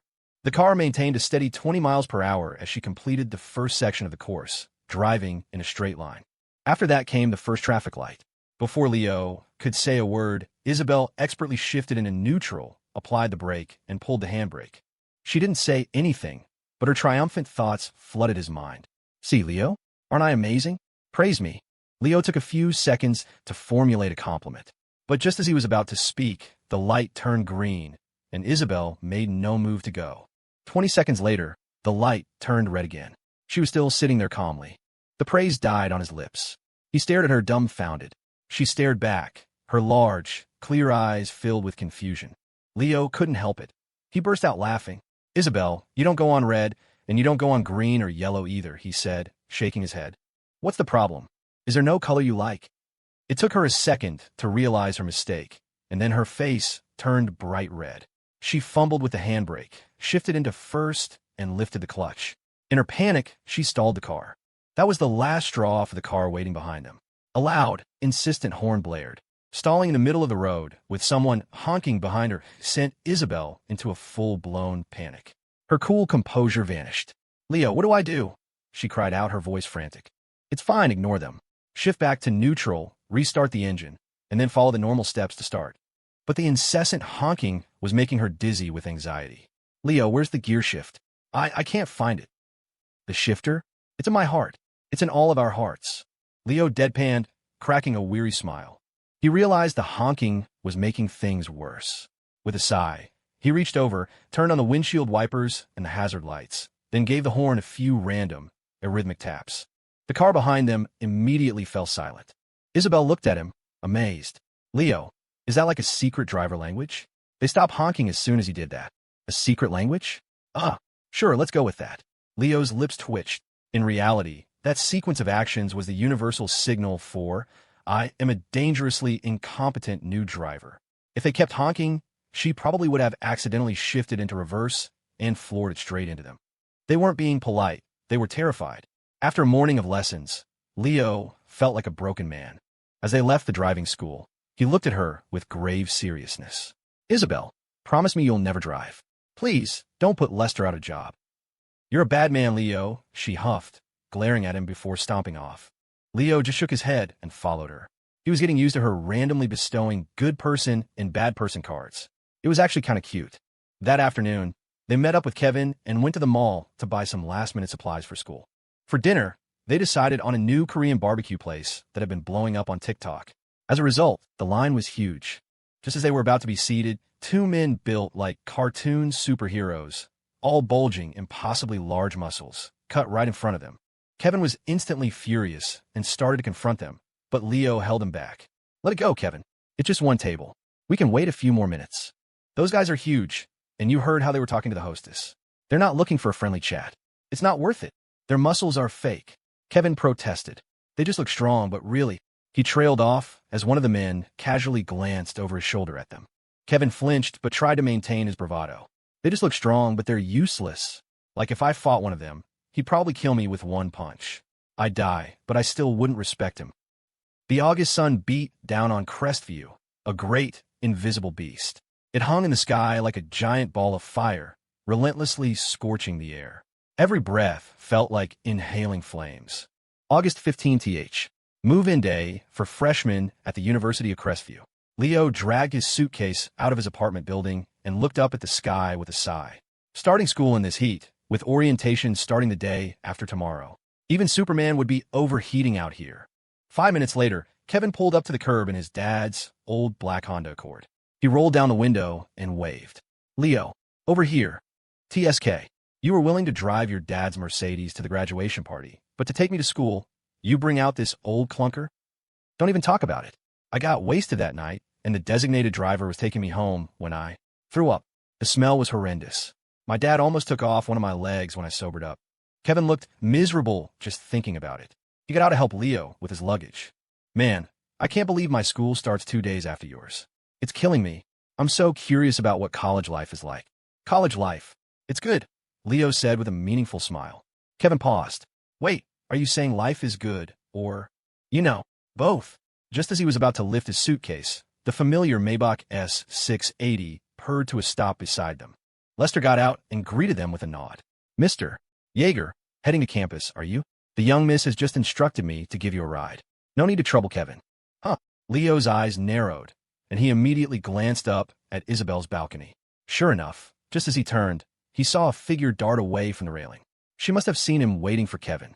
Leo had originally planned to go with Isabelle, but he had a lot of stuff and felt bad about asking Lester for help. But now, it seemed he had no choice. Lester, smiling kindly, took Leo's suitcase and placed it in the trunk. Kevin, my boy, I'll take it from here. No need for you to make the trip. Kevin pouted. Lester, you call him Mr. Yeager all the time, but you just call me Kevin. Don't I look more like a young master than he does? You're right, Kevin, Lester said diplomatically. Nice. Kevin's mouth twitched. He sighed. All right, fine. I won't get in the way of you and your girl. I'll just go find Miles and play some games. He starts school tomorrow, too. With that, Kevin drove off in his Accord. A moment later, Isabelle emerged from the building, walking gracefully toward them. She was wearing a simple gray t-shirt and a tight black miniskirt that perfectly showcased her figure. Behind her, 2 bodyguards in black suits and sunglasses towed her luggage. The internet was right. Gray really does make you look bigger. Man, sometimes I really hate that my eyes have auto-aim. Leo stared for a few seconds longer than was probably appropriate before reluctantly looking away as she approached. Lester opened the trunk. Ron, Hugh, put the young Mrs. luggage in here. You two can take the other car to campus. Yes, sir, the bodyguards replied. As they loaded the trunk, Isabelle stood beside Leo, her eyes sparkling with happiness. Going to college with Leo, Leo couldn't help but smile. Ever since she'd moved in next door, his life had started to feel like a dream. He was about to say something when 2 figures he despised appeared, crossing the street toward them. Leo's brow furrowed. It was Brenda and Derek. Brenda looked surprised to see him. She hurried over, her usual sour expression replaced with a saccharine smile. Leo, dear, are you on your way to move into your dorm? Leo didn't give her the time of day. He offered a cold and nothing more. The silence was awkward, but Brenda pressed on. After that day in court, I haven't seen you at all. And he hasn't. I figured you were busy, so I didn't want to bother you. What a coincidence seeing you today. Why don't Derek and I give you a ride to school? We can even help you make your bed and get settled in. Not necessary. I could do it myself. Oh, well, of course you can. You're so grown up now. But that's okay. We could just come along, help you with your bags. Brenda was relentless, but Leo knew exactly what she was after. He cut her off, his face a mask of indifference. Brenda, after that day in court, we are no longer related. You don't have to pretend to be nice to me. I know what you're trying to do. The final payment is due in a few days. Just make sure the money is in my account on time. If it's not, the court will garnish it anyway. If you have nothing else to say, please move. I have to get to school. Be Brenda? Brenda was stunned. He called her Brenda, not Aunt Brenda. Realization dawned, and her face contorted with anger. Leo, no matter what's happened, you should still call me your aunt. Isn't that a bit much?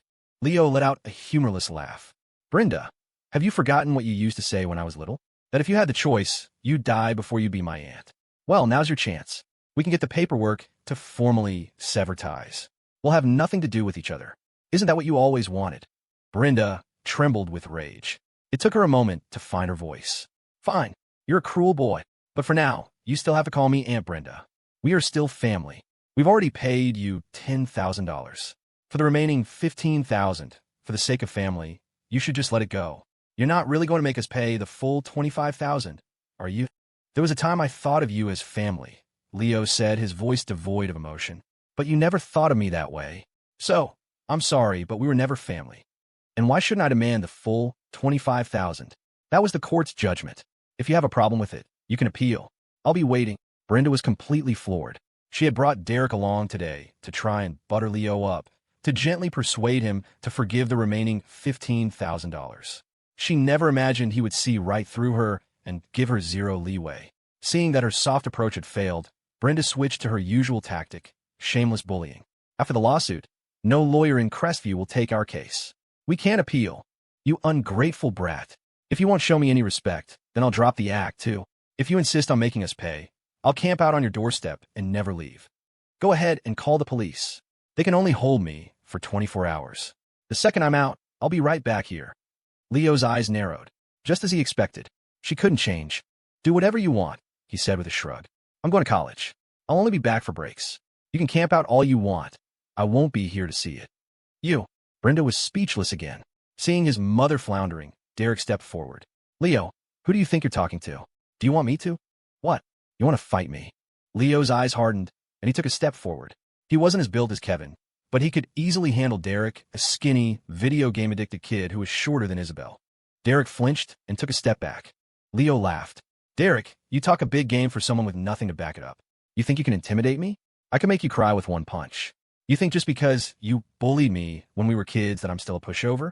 The only reason I put up with it was because your parents control my living expenses. If it weren't for that, I would have knocked your teeth out years ago. Leo, you. Derek was shocked. He never thought the boy he'd tormented for years would ever dare speak to him this way. He'd always seen Leo as weak. He figured that if he stepped in, Leo would back down. He was wrong. Seeing that Derek was useless, Brenda looked around frantically. Her eyes landed on Isabelle. She remembered the girl being polite to her before, clearly trying to save Leo from embarrassment. An idea sparked. Miss, look at him, she pleaded, turning to Isabelle. Look at this disrespectful attitude. If I'm not mistaken, you like Leo, don't you?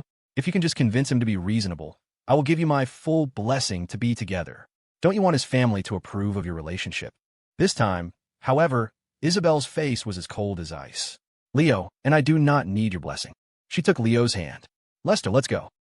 Brenda stared aghast. As they started to walk away, she reached out to grab Isabelle's arm. In an instant, Ron and Hugh stepped forward, blocking her path. The two towering bodyguards startled her. WH, what are you doing? Nothing, but you will not touch my young miss or Mr. Yeager. Otherwise, I guarantee you will not be leaving this spot today, Lester said. His usual warm smile was gone, replaced by a chillingly cold stare.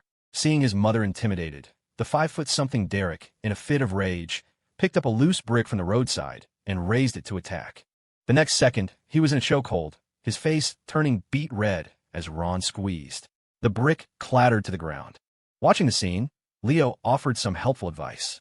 I'd stop embarrassing yourselves if I were you. These are highly trained professionals.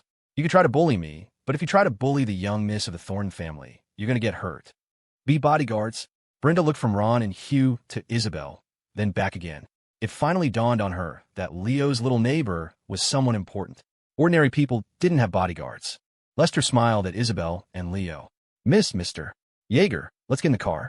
Ron and Hugh will handle this. Okay, Isabelle said softly, pulling Leo toward the Maybach. Lester gave the bodyguards a few quiet instructions before driving away. Once the Maybach was gone, Ron and Hugh released Eric. They gave him and Brenda one final, menacing look before getting into another car parked nearby and leaving. Derek coughed violently, struggling to catch his breath. Mom, what? What was that? That car must be worth a fortune. And that girl with that loser. Why does she have bodyguards? He almost killed me. Brenda's face was ashen. She stared in the direction the Maybach had gone, silent for a long time. She had never understood how Leo had managed to get every lawyer in Crestview to refuse their case. Now she knew. With bodyguards and million-dollar cars, it would have been child's play. Mom, say something. Derek whined. Brenda swallowed hard, thinking back on all the years they had mistreated Leo. A wave of regret, so powerful it felt like a physical blow, washed over her. If she had known he would end up like this, she would have at least pretended to be a good aunt. But it was too late. Go home and get the money, she said, her voice heavy with defeat. This time, I think we really are going to have to pay him every last cent. Mr. Yeager, if you don't want to deal with Brenda in the future, just leave it to me. I'll take care of it, Lester said from the driver's seat. Leo was taken aback. It's fine, Lester. They're not a problem for me. But how did you know her name? Aw, that. Well, haha, I guessed. Leo didn't buy it for a second. He looked at Isabelle. Brenda said no lawyer in Crestview would take her case. That was you, wasn't it? I have no idea what you're talking about, she said, her eyes fixed on the window as she once again played dumb. Lester, you just lost this month's bonus. Leo didn't press further. Instead, he looked at her, his voice sincere. Thank you. For so many years, besides Kevin and his parents, no one has ever been this good to me. I always thought time was the ultimate healer, that I could handle everything on my own. His earnest tone surprised her. She bit her lip and said softly, I didn't really do anything. You dummy. I'm a much bigger healer than time. An hour later, the Maybach pulled up to the main gate of the University of Crestview. Mr. Yeager, I need to escort the young miss inside. Would you like me to drop you at the men's dorms first? No, that's okay. We have to check in with our advisors first anyway. Leo waved him off. Then, as if just remembering, he turned to Isabelle. I almost forgot to ask, what's your major? Finance. Leo frowned. I asked what your major is, not mine. Isabelle blinked, pouting slightly. That is my major. Leo's jaw dropped. He stared at her for a few seconds, completely flabbergasted. You're in finance, too? I am. It must be a neighbor thing. What a coincidence that we chose the same major. Hee, such a coincidence. Watching her play it so straight, Leo's mouth twitched. Coincidence, my ass. He knew exactly what had happened.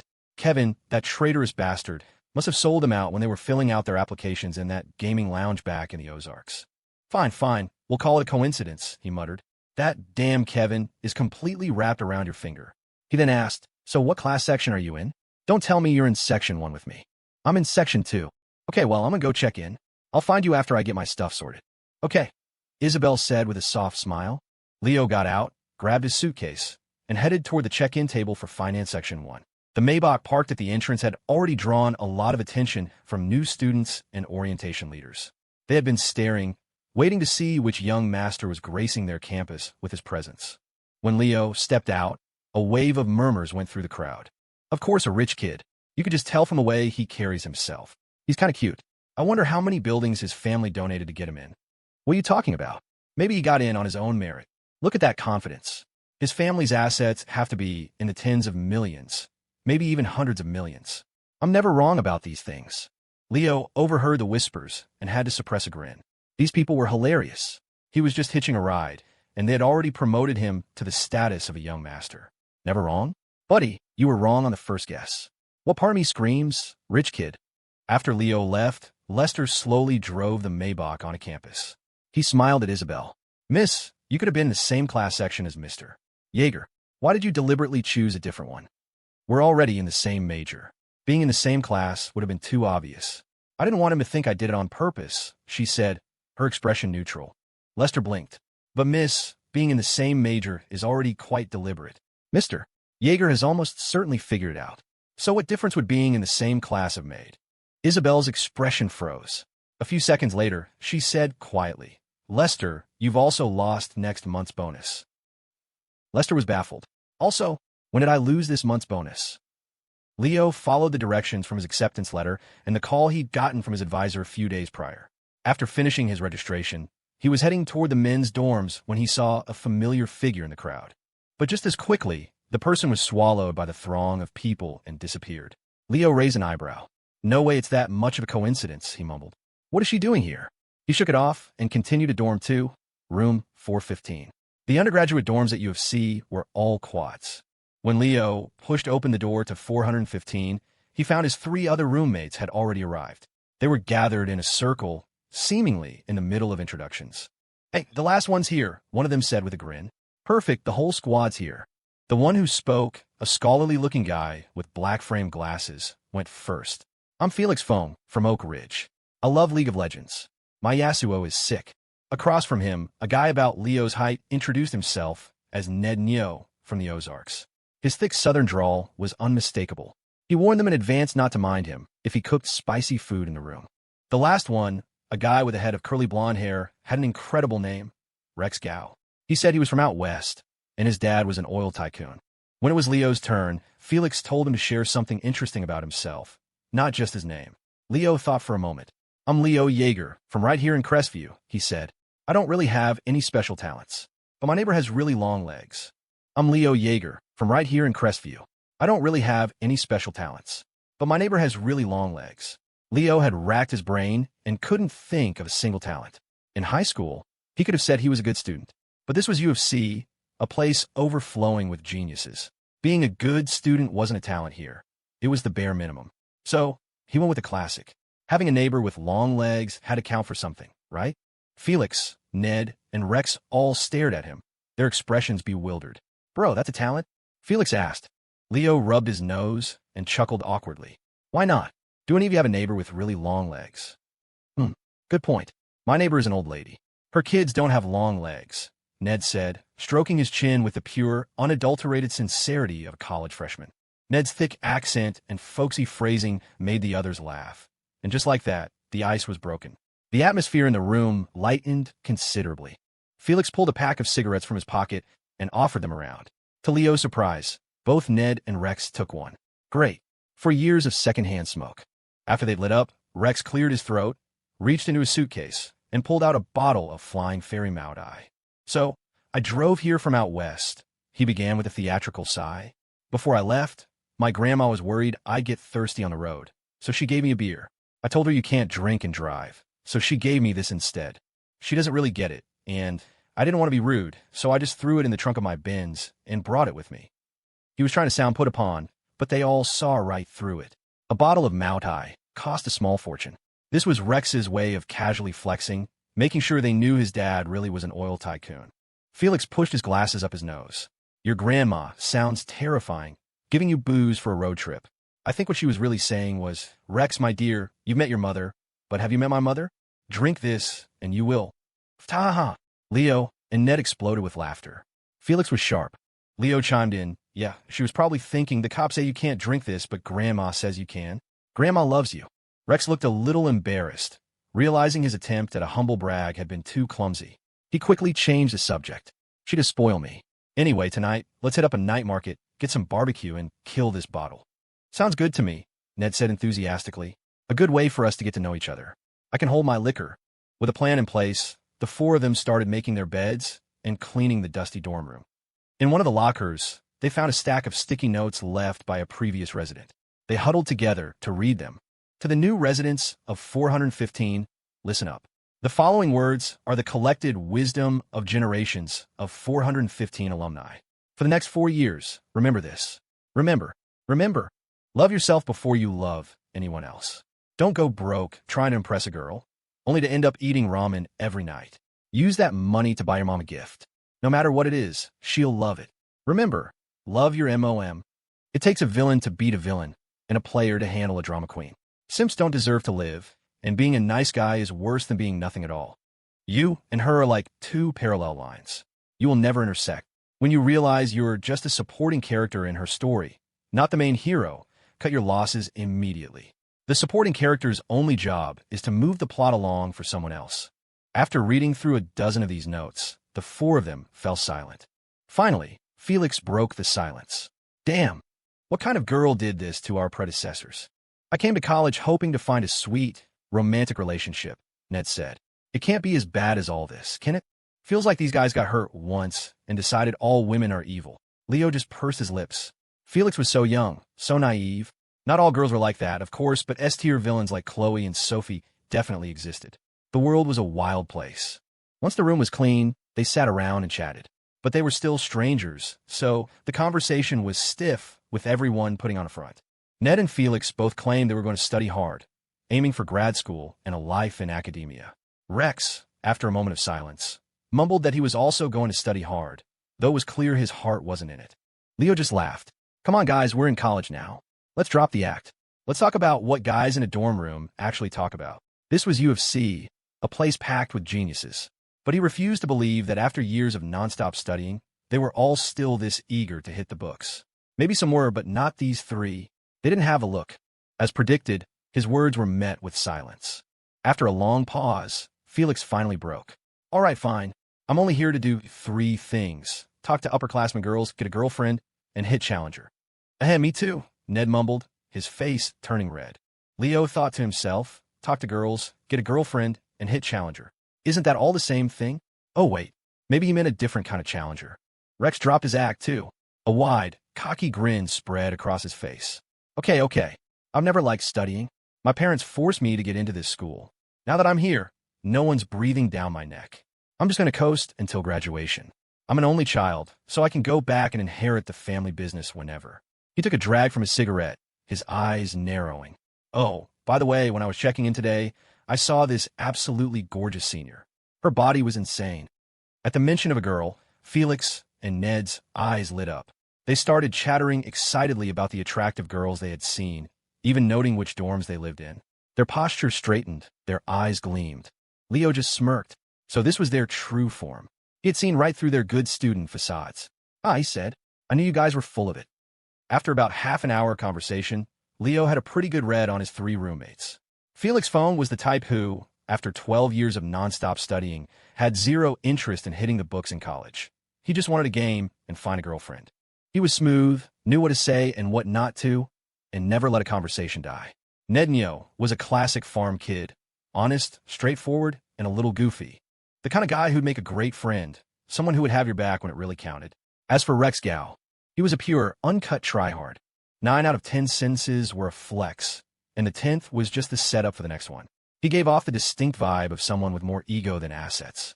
Leo, on the other hand, kept his contributions minimal, cultivating the image of a regular guy from a regular family. It didn't draw much attention, which was exactly what he wanted. And it was true, mostly. He was just a normal guy who happened to have 100 grand over the summer. Around 4 in the afternoon, all four guys were sprawled out on their beds, scrolling through their phones. Suddenly, Rex shot up. Holy crap. His shout shattered the hard-won peace. What is it, Rex? You gonna give someone a heart attack? Felix said, pushing his glasses up his nose. Rex clutched his phone, his eyes wide. I joined a bunch of the freshman class group chats before I got here, and everyone's blowing up about some new student who rolled up in a Maybach S680 this morning. You guys know what that is? It's like a $500,000 car. He paused, practically vibrating with excitement. You know that saying online? That's not a car. It's a declaration that your dad owns a zip code. All the doors that charm can't open, a Maybach kicks them down for you. He shook his head in awe. I can't believe there's a freshman on campus with more pull than me. Maybach S680? A freshman?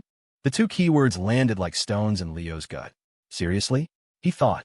This class might not be smart, but their gossip network is faster than fiber optics. How is this already all over the group chats? I was trying to keep a low profile, and they put me on blast for the entire school. Felix and Ned were impressed. Showing up in a car that costs $500,000. That family isn't just well off, they're on another level. Damn, my folks could farm for 100 years and still not afford one of those, Ned muttered. Some people are just born with it. It's enough to make you sick. Rex snorted dismissively at their awe. Honestly, my dad could buy one if he really wanted to, but he taught me to be low-key, so we don't drive anything that flashy. He clearly expected a chorus of impressed agreement. Instead, he got a couple of non-committal ahas before silence descended again. Annoyed by the lack of validation, Rex decided to target Leo directly. Hey, Jaeger, we should take my Mercedes C260 to the food truck park tonight. Nah, I'm good, Leo said without looking up from his phone, where he was texting Isabelle. Not really a car guy. A few minutes earlier, she told him she was in Residence Hall 1, room 311. She'd even said he could drop by sometime, since they were neighbors. Drop by the girls' dorm? Yeah, that's a one-way ticket to getting expelled. Rex, still trying to get a reaction, muttered under his breath. Okay, Jaeger, now you're just fronting. His voice got a little louder. A Benz C260 is probably the nicest car a normal guy like you will ever touch. I'm offering you a chance to experience it decades early, and you're not interested? Who knows if you'll ever get another chance? Leo just chuckled and didn't reply. But Felix had heard enough. Hey, Rex, lay off him, he said, a note of irritation in his voice. We all got a CPI, man. No one knows what's going to happen after we graduate. What if Leo ends up being loaded? You're going to look like a real jackass then. Yeah, Ned mumbled in agreement. Rex shut his mouth. He knew he'd gone a bit too far. The room was quiet for another minute before Felix suddenly shot up, just as Rex had. Whoa, someone on the school subreddit just posted a photo of the freshmen in the Maybach. Rex's eyes lit up. Send it to the dorm chat. Let me see. I bet you $5 he's not as handsome as me. Hold on, it's a long thread. The picture's buried like 100 comments down. I'm scrolling, Felix said, his thumb flying across his screen. A few seconds later, he froze, sucking in a sharp breath. He went completely still. Rex and Ned waited expectantly. Felix? The photo. Felix didn't answer them. He swallowed hard, his gaze shifting to Leo, who was still lying on his bed, smiling as he texted. Felix's expression was a cocktail of shock and disbelief. No way. Impatient, Rex pushed again. Dude, stop stalling and let me see. Rex, I really think you should sit this one out, Felix advised kindly. Since Ned's bunk was next to Felix's, he leaned over and peeked at the phone. His pupils dilated as if he'd seen a ghost. He, too, stared at Leo in utter disbelief, his brain buzzing. Then, he quietly echoed the warning. Rex, I agree with Felix. You don't want to see it. What's with all the mystery? The more you tell me not to look, the more I want to. I reject your advice, Rex grumbled, pulling out his own phone and opening the CPI subreddit. He found a thread, scrolled rapidly, and then he saw it. The photo was of the blindingly sleek Maybach. Worse, the license plate was a string of sixes. The back door was slightly ajar, and stepping out of the car was the last person Rex could have possibly imagined. It was Leo. Rex's breath hitched. His world shrank to the size of his phone screen. He regretted it. He regretted it so damn much. No wonder Felix and Ned had told him not to look. They were trying to protect him from the sheer, crushing humiliation. His face burned hot, as if he'd just been made a fool of in front of the entire world. No wonder Leo wasn't interested in his Mercedes C260. Why would you care about a toy car when you had a private jet parked at home? Rex looked at Leo, his voice thick with confusion. Leo, you said your family was pretty ordinary. Leo had been too busy texting Isabelle to pay attention to their conversation. Seeing Rex's shell-shocked expression, he looked up, confused. They are. What's the problem? Rex's jaw dropped. Okay, so that's how we're playing it? Humble bragging on a cosmic scale? You call a family with a Maybach S680 ordinary? What you must mean by ordinary is ordained by the heavens to have an ordinarily massive fortune, right? Seeing the misunderstanding on his roommates' faces, Leo finally put his phone down and sat up to explain. The car really isn't mine. Not buying it for a second, Rex shot back, his pride stinging. You read too many of those web novels, haven't you? Playing the humble hero to mess with us. Leo sighed, realizing he had to tell them the truth. Remember I told you I have a neighbor with really long legs? The Maybach is hers. That story has more holes than Swiss cheese. Jaeger, Rex retorted. Let's say, for argument's sake, the car is your neighbor's. Anyone who can afford a Maybach lives in a gated community, maybe a mansion. If you're their neighbor, you're living in one too. Don't tell me your family is ordinary. But it's true, Leo insisted. I live in a normal apartment complex, rents about $1,000 a month. She's just renting the place next to mine. Her family has, like, an actual estate somewhere. But no matter what he said, Felix and Ned weren't convinced.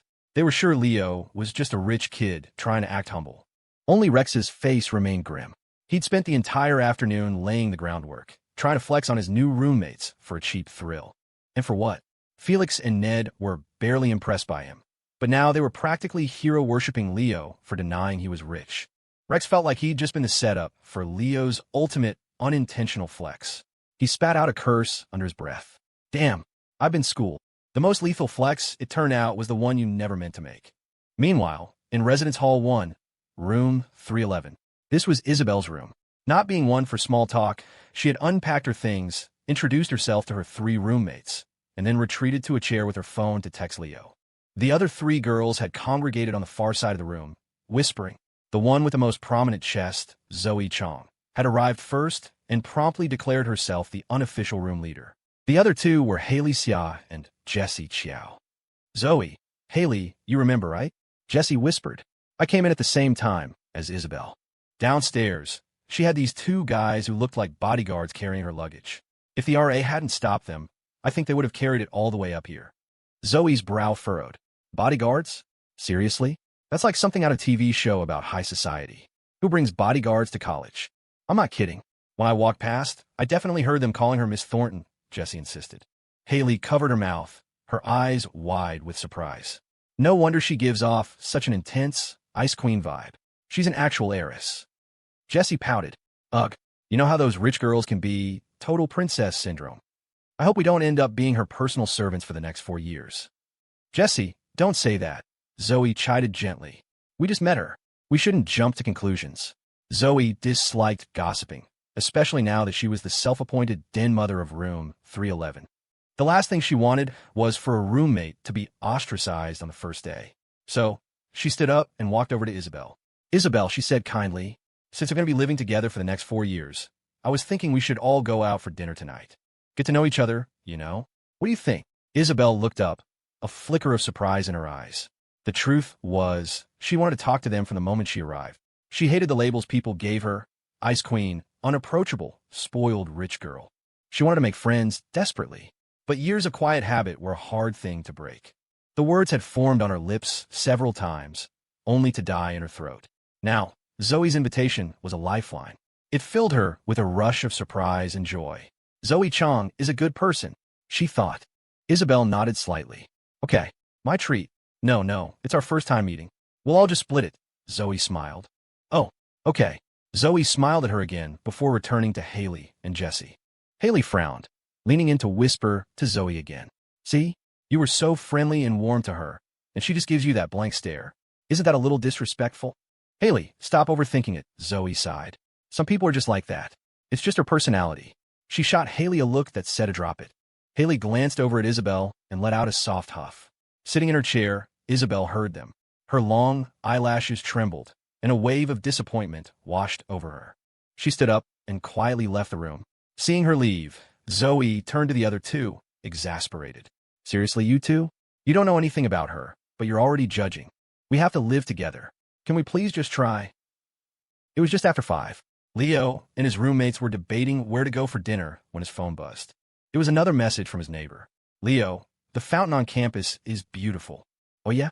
Send me a pic. Leo, there's a library on campus. It has so many books. We should go check it out together sometime. Leo's replies were always instant. But after he sent that last one, the chat box showed Isabelle is typing. For several minutes, no message came through. Leo blinked. Was she writing a novel? Just as he was about to ask what was up, the message finally appeared. It wasn't the long paragraph he expected. It was just a few simple words. Leo, I miss you. Can I come find you? Leo, I miss you. Can I come find you? When Leo read the message, his heart gave a hard thump. A feeling he'd never experienced before surged through him. Without a moment's hesitation, he grabbed his phone and bolted out of the room. Jaeger, we were about to go eat. Where are you going? Rex yelled after his retreating back. You guys pick a place. I've got to take care of something. And then he was gone. Rex grumbled to Felix and Ned. What's with him? He glanced at his phone and it suddenly looked like the world was ending. Must be something urgent. Based on my experience, Ned said with his usual earnestness, only 2 people can make a guy run that fast. His mom or his girlfriend. Rex's brow furrowed. Get real. It's the first day of school. We haven't even met our classmates yet. Where would you have found a girlfriend? Definitely not a girlfriend, he concluded. Leo sprinted down the stairs, typing a reply to Isabelle. I'll be downstairs in a minute. Where are you? He shoved his phone in his pocket and ran even faster. He knew Isabelle all too well. She never wore her emotions on her sleeve, never let them color her words. He knew how she felt about him, but she only ever expressed it through actions or subtle hints. She would never, ever be this direct. But here it was in black and white. I miss you. Something was definitely wrong. If it had just been those 3 words, Leo might have spent a long time marveling at her uncharacteristic openness. But the words were followed by, "Can I come find you?" He realized instantly that she must be in a bad place emotionally. She would never reveal such a sense of urgency otherwise. He burst out of the men's residence hall, about to check his phone for her reply. But he didn't need to. He saw her immediately, standing under a large oak tree across the way. She still had her usual cool demeanor, an aloof expression on her face that radiated a do-not-approach aura. But beneath that icy exterior, Leo saw something he'd never seen before, a sliver of vulnerability, of sadness. His heart clenched with a pang of protectiveness. He didn't hesitate, jogging across the grass to her side. "What's wrong?" Leo's voice was full of concern, his eyes locked on hers. Isabelle looked up at him, and in that instant her eyes reddened. She opened her mouth to speak, but nothing came out. Instead, her hand instinctively reached out and clutched the hem of his t-shirt. Her head drooped slightly. "It's nothing," she whispered. "I just wanted to see you. Leo, I miss you so much. So much." Hearing her thoughts, Leo's heart ached for her again. He knew that for someone as composed as Isabelle to do something as insecure as grabbing his shirt, her emotions had to be in turmoil. So he didn't press her for details. He just smiled gently. "All right then. In that case, I guess I can let my guard down a little too. Let you know I've missed you a bit as well." At his words, Isabelle's head snapped up, her beautiful eyes looking straight at him, filled with an undisguised wave of emotion. She just stared at him, and he stood there with her, not saying a word, just offering a warm, steady smile. After a long moment, Isabelle finally let go of his shirt, her composure visibly returning. Leo had a good idea of what had happened to upset her so much. He asked gently, "Was it your roommates?" "MHM. Isabelle's gaze fell. I don't think they like me. They think I'm cold. I don't know how to talk to them. I want to get along, but I feel like I don't know how." He knew it. Before they had even left for Crestview, Leo had worried about this. With her reserved personality, she was bound to create a sense of distance with new roommates, leading them to misunderstand her as unapproachable. Plus, he'd heard the horror stories about cliques in girls' dorms. He'd once heard a joke that a 4-person suite could have 10 different group chats, half of them dedicated to complaining about the other roommates. He thought for a moment, then spoke to her seriously. "You all just moved in? Your roommates wouldn't dislike you for no reason. Tell me everything that happened after you and I split up." "Well, Lester drove me to the dorm, and the 2 bodyguards." After listening carefully, Leo stroked his chin, quickly analyzing the situation. "I get it. They saw you arrive with Lester and the bodyguards, so they know your family is wealthy. Add that to your naturally reserved demeanor, and they've subconsciously put you on a pedestal. From there, it's easy for them to assume you're hard to get along with." He paused and smiled. "It's not a big deal. We just need to show them you're not like that. It's a normal reaction, really. Friendships between girls are way more complicated than between guys. For guys, conflict is usually direct. But for girls, there are a million factors because you guys tend to analyze everything. You see something, hear something, and immediately start drawing your own conclusions. Conflict happens without a single word being exchanged." Isabelle's expression shifted, her eyes narrowing slightly, and her voice turned chilly. "Leo, how do you know so much about girls? Who taught you all this?" "Ahem, I'm just observant." "That's not important," Leo said, thinking to himself that even in a moment like this, her focus was razor sharp. If they ever actually started dating, she'd probably turn into one of those people who overanalyzed everything. He continued, "Look, your roommate, Zoe, even invited you out to dinner. That's a clear sign she wants to include you, to help you fit in. Later tonight, just go to dinner with them. Try to join in on their conversations. Don't just stay quiet and cold. Let them see you're down to earth, and they'll stop thinking you're an ice queen." With that, Leo took her arm. She looked at him, confused, as he grinned. "Come on, let's go get you some tools for a little Hearts and Minds campaign." The first week of the semester was dedicated to freshman orientation, a 2-week-long series of events before upperclassmen returned in September. As a result, the campus convenience store was mostly empty, its wide aisles feeling cavernous. Isabelle followed behind Leo, a little confused. "We're here to buy what?" "Like I said, a few props to win them over." He led her to the personal care aisle. Without hesitation, he started grabbing packs of sanitary pads and tossing them into their shopping basket. His actions immediately drew a scrutinizing gaze from Isabelle. "Who are all those for?" "Your roommates, of course." "Leo, you're such a flirt. You haven't even met my roommates, and you're already buying them pads. I thought you only bought those for me. You player." Seeing her about to get jealous again, Leo gave a sheepish grin and quickly explained. Hey, don't get the wrong idea. This isn't for their normal use. Orientation starts the day after tomorrow, right? 2 full weeks of it. What do sanitary pads have to do with orientation? Isabelle asked, her brow furrowed in confusion. Leo explained patiently. It's a life hack. It's going to be brutally hot during orientation. You'll be sweating everywhere, and the cheap shoes they issue are going to make your feet sweat like crazy. It's miserable when you're doing all the walking and team building stuff. But, he continued, pads are super absorbent, as you girls know better than I do. If you stick one to your insole, it'll soak up all the sweat and keep your feet from feeling gross and swampy. Plus, it means you don't have to change your insoles every day. You can just swap out the pad. Of course, you could just share this tip with them, since pads aren't expensive. But that's the point. Because they're cheap, they won't feel weird about accepting them from you. They'll just think, wow, I can't believe the rich girl is so practical and down-to-earth. Leo's explanation made Isabelle's eyes light up. She'd never thought of using pads that way. For their intended purpose? No. As shoe liners? Yes. She blinked. But if it's about sweaty feet, I could just give them custom insoles. Those are really absorbent too. Definitely don't do that. From what I know, those things cost a few $100 a pair. If your roommates found out, they'd probably think you were showing off. Besides, the point of the pads isn't really about keeping their feet comfortable. It's about showing them you're approachable, not some untouchable heiress. Oh, Isabelle chewed on her lip, thinking for a moment. It seemed she was finally starting to get it.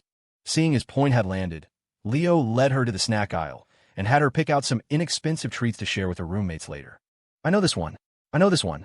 Isabelle's mind was racing, but her expression remained cool. I get the snacks. No one bites the hand that feeds them. Not bad. You're starting to get ahead of me, Leo said with a slight smile. But that's only half right. The timing is also crucial. Orientation is going to be exhausting. Even after dinner, they'll probably get hungry again before bed.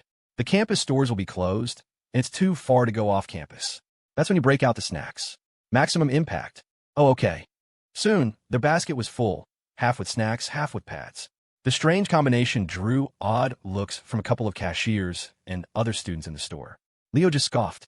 Go ahead and stare. You're learning something today. While checking out, Leo's eyes fell on a display of Band-Aids next to the register.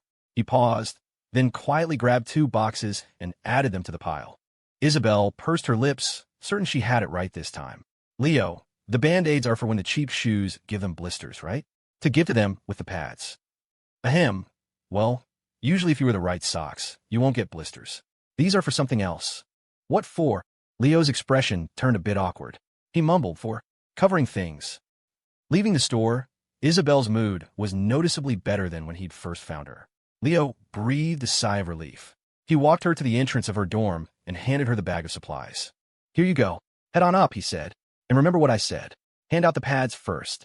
Save the snacks for when orientation has already started. Isabelle nodded, then pointed to the Band-Aids. So when do I give them the covering things? Just leave those out where everyone can see them. If they need them, they'll ask. Oh, well, I need to cover things. Isabelle was too curious. What on earth was he talking about? But whenever she brought it up, Leo's face immediately got weird. He just rubbed his nose, his eyes darting evasively toward her chest for a split second before looking away. Maybe, probably, possibly. Anyway, you'll figure out when the time comes. Isabelle was silent for a moment. Okay, if I end up covering things, I'll send you a picture. Send me a picture? Leo's breath caught in his throat. His mind instantly conjured an image that was definitely not safe for work, and his face flushed a deep red. He felt like he was about to suffocate. He waved his hands dismissively, trying to rush her off. Okay, just go. Okay. And with that, Leo watched his neighbor disappear back into the girl's dorm, carrying her bag of tricks. Staring at her elegant silhouette, he swallowed hard, muttering to his blushing reflection, Yeah, you definitely can't send me a picture of that. When Isabelle returned to her room with the large bag, Zoe and the others were still huddled together, laughing and talking. The moment she entered, however, the atmosphere cooled noticeably. Isabelle narrowed her eyes slightly, then took a deep breath and walked over to them. She held out the packs of sanitary pads she'd bought. Your feet will get really sweaty during orientation, she said. It's uncomfortable. If you put these in your shoes, they'll absorb the sweat. Huh? Jessie was completely taken aback. The 3 of them had just learned that same trick from an upperclassman and were talking about it. They never expected Isabelle, the resident heiress, to beat them to it. More importantly, how would a pampered, aloof, rich girl even know about a hack like that? Zoe's face lit up. Isabelle, how did you know about that trick? It's... Isabelle was about to say her wonderful neighbor had told her, but then she remembered Leo's advice. Be down to earth, smile more, don't be so cold. So, she offered a small, genuine smile. I learned it online. Ah, of course. Zoe laughed, taking the pads. We were just talking about stocking up on them. You beat us to it. Thanks so much, Isabelle. Now hurry and get ready. We're about to head out for dinner. She nudged Jesse and Haley, who were still staring at Isabelle in surprise. They couldn't believe it. A girl like her was actually trying to connect with them, even buying them little things to break the ice. Haley and Jesse exchanged a glance, a shared wave of guilt passing between them for their earlier assumptions. After that, the prejudice vanished. They pulled Isabelle into their conversation. Although she was still a woman of few words, she managed to contribute here and there.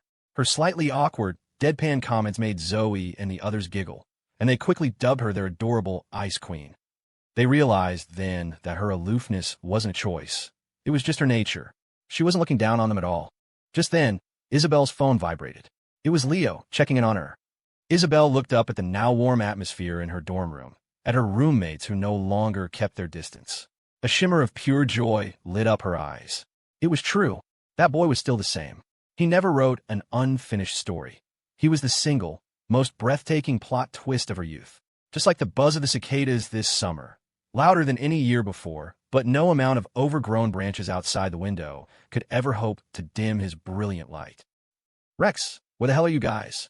Leo called, finding his dorm room completely empty. Rex's voice came through the phone, slurred with attitude. We waited forever for you, dude. You didn't answer your texts, so we came ahead. I'll text you the address. Get over here.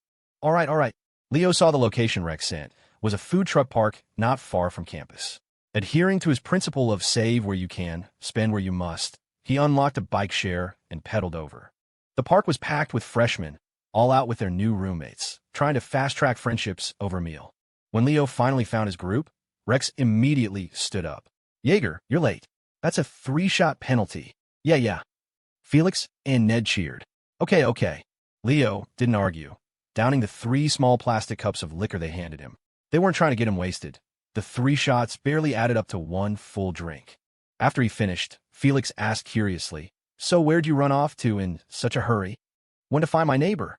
She was having a little roommate trouble, but it's all sorted out now, Leo replied casually. Rex, however, took on the tone of a wise old sage. Leo, my man, we need to have a talk. Brothers are important, sure, but we're in college now. You gotta start thinking about your future, you know? Your love life. Spend too much time with your best guy friend, and people are gonna start thinking you're gay. Question mark. Leo took a bite of a grilled skewer and gave Rex a strange look. What the hell is he talking about? Who said my neighbor was a guy? But he didn't bother to correct him. After a few more skewers and some more drinks, the initial awkwardness in their group had completely dissolved. Felix, are you raising fish in that glass? Drink up. Ned, don't pretend you don't see me. I finished mine. Now you finish yours. Jaeger, you too, another one. I'll teach you all my secrets for picking up girls later. Rex's tongue was getting looser by the minute, and he was trying to bully everyone into drinking with him. Leo just laughed, sipping his drink much more slowly than Rex. Ned and Felix seemed to be able to handle their liquor too, and they wisely paced themselves. Sure enough, it wasn't long before Rex, the self-proclaimed king, was leaning over a trash can, violently emptying the contents of his stomach. The sound drew laughter from nearby tables. Rex, if you can't hang, you can sit at the kids' table next time, Leo teased. You were talking the biggest game, and you're the first one to tap out. Rex wasn't having it. His face was beet red as he tried to form a retort, but another wave of nausea sent him diving back toward the trash can. When he was done, he slumped onto the table, muttering incoherently. They drank until almost 10 before staggering back toward campus. Leo hadn't been that drunk, just a little fuzzy, but when the cool night air hit him, the full force of the liquor slammed into him, and the world started to spin. Just then, he got another message from his neighbor. Leo, want to go for a walk on the track? Perhaps it was the liquid courage. A smile spread across Leo's face as he typed a reply. It's almost 10. Who goes for a walk this late? If you miss me, just say so. I miss you. There they were again, those 4 devastating words. I miss you. Leo, his head swimming with alcohol, rubbed his eyes. Oh no, he muttered. I must be drunk. Of course, the message was real. He didn't hesitate. He asked where she was, telling her he was on his way. I'm at the entrance to the track. Be there in 5. Leo pocketed his phone and turned to Felix and Ned, who were propping up a barely conscious Rex. Hey, I'm heading to the track. My neighbor needs me. You guys go on ahead. Leo, it's super late. What's your neighbor want of the track? Ned asked, scratching his head in confusion. Who goes to the track this late at night? Especially 2 guys. That doesn't seem right. It's nothing, just gonna walk off this buzz. All right, man. But let me tell you, that hard stuff sneaks up on you. Don't pass out somewhere and not make it back. Leo waved a hand dismissively. Don't worry, I'm not Rex. With that, he staggered off toward the track, his steps noticeably unsteady. Watching him go, Ned and Felix exchanged a worried look. Felix, you think he's gonna be okay? Ned asked. I grew up around booze back home. Leo can definitely drink more than Rex, but I could tell tonight was his first time with the hard stuff. He should be fine. Besides, his neighbor's there. Even if Leo gets too drunk to walk, his neighbor can help him back to the dorm, Felix reasoned. He paused, a strange expression crossing his face. He pushed his glasses up. Though what I'm more worried about is if Leo and his neighbor are a little too close. They're both guys, and this is the second time today his neighbor has summoned him with a single text. What's wrong with that? Just means they're tight, Ned said. Felix shook his head. Okay, Ned, let's say it was you. You just finished drinking, you're feeling it, and your best friend texts you to come hang out. Would you go? Hell no, Ned said immediately. I feel like crap after drinking. I just want to go home, shower, and pass out. The world could be ending, and I wouldn't move. Exactly, but Leo didn't even hesitate. That's why I'm thinking. Their relationship might not be as simple as we think. Ned's eyes went wide with realization. He stared in the direction Leo had gone, his voice dropping to a shocked whisper. Whoa, are you saying Leo and his neighbor are dating? Leo's gay. Felix cleared his throat. I don't know, man. I really don't know. In any case, maybe we should keep an eye on him when we're sleeping tonight. Suddenly, I'm a little worried about sharing a bathroom. Ned wiped a bead of sweat from his brow. Me too. Leo, over here. Isabelle stood at the entrance to the track, her hands behind her back. She waved as soon as she saw him. When he finally stumbled over to her, the strong smell of alcohol hit her. She wrinkled her nose. Why'd you drink so much? Eating with the new roommates, you know? We were having a good time, so I had a few extra. It wasn't that much, Leo said with a goofy grin. Then his expression turned serious. So, how did dinner with your roommates go? I listened to you. I gave them the pads when I got back to the room. They were surprised, but their attitude toward me completely changed. Dinner was really nice. That's good. I was worried they wouldn't go for it. Leo nodded, a weight lifting from his chest. They started walking along the track, circling the turf field. An unspoken agreement hung between them. Neither mentioned their last text exchange. It's almost 10. Who goes for a walk this late? If you miss me, just say so. Hee. I miss you. After half a lap, Leo broke the silence. You're out so late. What did you tell your roommates you were doing? Isabelle pursed her lips, a faint smile playing on them. I said I was going for a walk with my neighbor. Oh, me too, Leo said, then chuckled. Now that we're in college, calling you neighbor doesn't seem quite right. Little rich girl fits better. I remember it started with little neighbor, then just neighbor, and now little rich girl. Funny. MHM, but I like the name you used to call me even more. Hearing her thought, Leo paused. The name I used to call her? He couldn't place it. Besides neighbor, rich girl, and deskmate, what else had he ever called her? For a fleeting moment, a few fragmented images flashed through his mind, but they were gone before he could grasp them. Wait, was it Campus Bell? No, that can't be it. What was it? He wanted to stop and think about it, but the alcohol was making it impossible to focus. Within seconds, the question and the fleeting images had vanished from his mind completely. The track wasn't locked at night, but the stadium lights were on a timer. By the time Leo and Isabelle reached the far side of the field, they saw a small grove of trees just off to the side. There were a few shadowy figures in there, huddled very close together. The alcohol was really hitting him now, and his vision was blurry. He pointed toward the trees. Hey, neighbor, what are they doing over there? I can't see clearly, Isabelle replied, her expression unnatural. Normally, Leo would have dropped it, but tonight, he was drunk and stubbornly curious. He frowned. You can definitely see. Tell me what it is. It looks fun. Maybe we should try it too. Leo, you big idiot. Isabelle's thoughts were practically screaming, but on the outside, she remained silent. Leo, however, wouldn't let it go. He kept pressing. Finally, biting her lip, Isabelle mumbled. They're kissing. Leo stumbled, nearly falling over. His face flushed with embarrassment. How could I be such a moron? But another thought quickly followed. Damn, it's the first week of school. Do you people have no shame? turning this sacred track into a den of sin? This is an outrage. Seeing his mortified expression, Isabelle found it hilarious. She crossed her arms, a playful, teasing smile on her lips. Didn't you just say you wanted to try it with me, too? Ahem, no, that's okay. I'm getting a little sleepy. Let's head back, Leo stammered, wishing the ground would swallow him whole. This was beyond awkward. Besides, the hot night air was making his head spin even more. The warm breeze seemed to amplify the alcohol's effects, making him dizzier by the second. He grimaced, realizing Ned had been right. The booze just kept hitting harder. Seeing how uncomfortable he looked, Isabelle relented. She murmured a soft okay, and they left the track, this time with her leading the way back to his dorm. Ugh, no, I gotta sit down for a second. I feel sick, Leo groaned as they reached the lawn in front of his residence hall. He lurched to a stop, grabbing onto a tree for support. His stomach churned, but unlike with beer, the feeling of nausea didn't lead to any relief. It just sat there, a heavy, swirling knot. He leaned against the tree for a moment, but it only made the world spin faster. Isabelle was genuinely worried now. Forgetting her usual composure, she rushed to his side and steadied him. Leo, are you okay? His speech was slurred. He pointed to a wooden bench nearby. I'm fine. Just help me get over there. Can't really stand straight. Afraid she'd misunderstand, he added, we're neighbors, right? It's not weird. You idiot, she chided softly, wrapping an arm around him and guiding him toward the bench. As he leaned against her, Leo was enveloped in her unique, intoxicating scent. It was calming, like fresh flowers after rain. Under its influence, his eyelids grew heavy, and his consciousness began to fade. Isabelle didn't notice. The moment she helped him sit down on the bench, his body went limp, slumping sideways. Leo, she cried out, instinctively throwing herself in front of him to block his fall, terrified he'd hit his head on the hard edge of the bench. MMPH, Leo's dead weight crashed in her chest, forcing a soft gasp from her lips. Her face instantly flushed a deep crimson. Rubbing her chest with one hand, she looked down at the now unconscious Leo with a mix of exasperation and tenderness, her cheeks puffed out.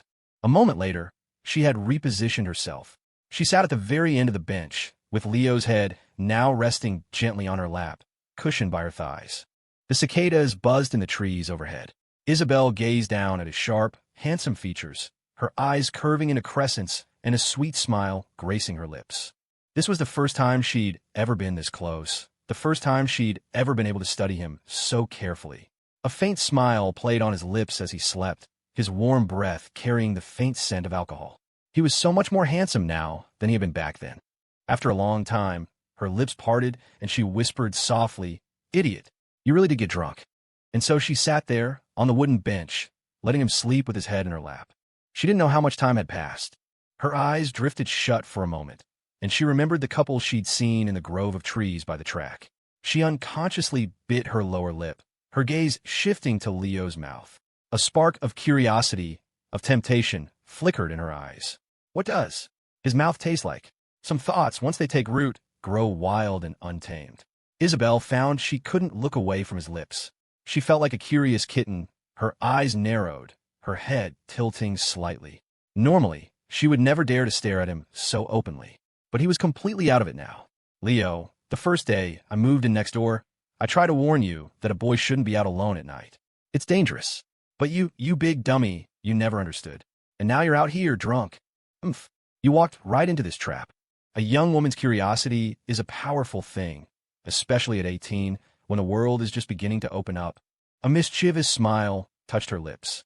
Her breath was as sweet as an orchid. Well then, don't mind if I do. Her hand tightened on the hem of her shirt, her long eyelashes trembling as she slowly lowered her head toward his. What? For years, there's been a popular topic online. What does a first kiss taste like? Isabelle now knew the answer. Her deep eyes sparkled, and she let out a soft, shaky breath. Her cheeks were burning hot, and her heart was hammering against her ribs. A first kiss tastes like liquor, and she wasn't done. That first time had just been a light peck, like a dragonfly touching the water's surface. She had been terrified of waking him. But seeing no reaction, her courage grew. She looked down at him again. He was still sleeping soundly, completely unaware. One more little kiss. He'll never know. And so, Isabelle leaned in again. In midsummer night, it felt as sweet as a liquor-filled chocolate. Ugh! Leo opened his eyes. The morning sun streamed through the dorm window, blinding him. A throbbing pain pulsed in his temples, making him hiss. Felix and Ned were already awake, sitting at their desks playing on their phones. Rex, in the bunk next to Leo's, seemed to have just woken up as well. He was rubbing his temples with a pained expression. "That's not right," Rex muttered. "I should have a much higher tolerance than that." He caught sight of Leo, who looked even worse for wear, and a grin spread across his face. "Yo, Jaeger, looks like you're even more of a lightweight than me. Can't hang, huh?" Leo shot him a look. "Dude, you passed out at the dinner table. I at least made it another 2 hours." He tried to piece together the end of the previous night. His memory stopped right as he and Isabelle were approaching the men's dorm, just when he started to feel sick. After that, nothing. It was a complete blank. Leo swung his legs over the side of the bed, rubbing his head. "Felix, how'd I get back last night?" Felix pushed his glasses up and chuckled. "Around 11. One of the RAs helped you back to the room. Ned and I got you into bed. I'm guessing the night air hit you hard after you went to the track with your neighbor, and you just blacked out. Your neighbor probably dropped you off at the RA's office." He paused and sighed dramatically. "Gotta say, your neighbor's not much of a friend. You were that wasted, and he didn't even bring you all the way up to the room himself." Leo blinked. Yeah, she's not in our dorm building. It's not convenient. She's a girl," he thought silently. "She can't exactly waltz into the men's dorm." By the time Leo felt human again, he couldn't shake the weird feeling on his lips. They felt different. He racked his brain, wondering if he'd eaten something strange after getting drunk. But when he asked Felix and Ned, they both confirmed that once they'd put him to bed, he hadn't moved an inch. Just as Leo and Rex were finally recovering from their hangovers, Felix spoke up. "You two should probably go get cleaned up. Our advisor sent a message while you were still dead to the world. There's a mandatory class meeting at 11. "A class meeting?" Rex's eyes lit up. "Felix, why didn't you wake me up sooner? This is our first official chance to meet the girls in our class. I have to look my best if I want to secure dating priority for the next 4 years." He glanced at the time. It was just 10 o'clock, so he still had a chance. He rushed into the bathroom and began a frantic routine of showering, shaving, and then meticulously styling his hair with a straightener, pomade, and hairspray. Leo watched him amused. "Rex, anyone would think you were getting ready for a blind date. Basically the same thing, except I'm going on a blind date with the entire class." Half an hour later, the 4 of them were ready. Rex had sculpted his hair into a particularly flashy style, and, to maximize his wealth signaling, had put on a Balenciaga t-shirt, Ibiza shorts, and a pair of Air Jordans. He'd also accessorized with a thick chain and a designer watch. Not a single flex-worthy item was left behind. Of course, only freshmen ever put this much effort into their appearance. By sophomore year, most guys devolved into wearing slides and a baseball cap to hide their greasy hair, valuing an extra few minutes of sleep over anything else. Rex flicked his bangs confidently. Just you watch. I'm about to blow the girls in our class away. They won't know what hit them." Ned looked from Rex to Leo, who had also changed, and pursed his lips. "I don't know, Rex. I think Leo looks better." "Nonsense. My outfit is all designer. It's worth over $1,000. Leo's just wearing normal stuff. How could he possibly look better?" Rex shot a look at Leo and immediately paused. Leo was wearing a simple white t-shirt and gray shorts. It wasn't flashy, but he looked clean-cut and effortlessly cool. He looked good, really good. Rex, on the other hand, had tried so hard to show off that his collection of expensive items clashed, creating a jumbled, try-hard mess. Plus, Leo was over 6 feet tall, while Rex was only 5'9". Standing next to him, Rex's entire presence seemed to shrink. "Leo," Rex said sullenly, "my name literally has the characters for tall and handsome in it. Why are you taller and more handsome than me?" Leo grinned. "I guess it's just natural talent. Maybe you should skip the meeting. I'm worried all the girls will fall for you instead." Sunlight dappled through the leaves, casting golden spots on the campus pathways. It wasn't the official first day of classes, but the air was thick with the fresh, excited energy of new beginnings.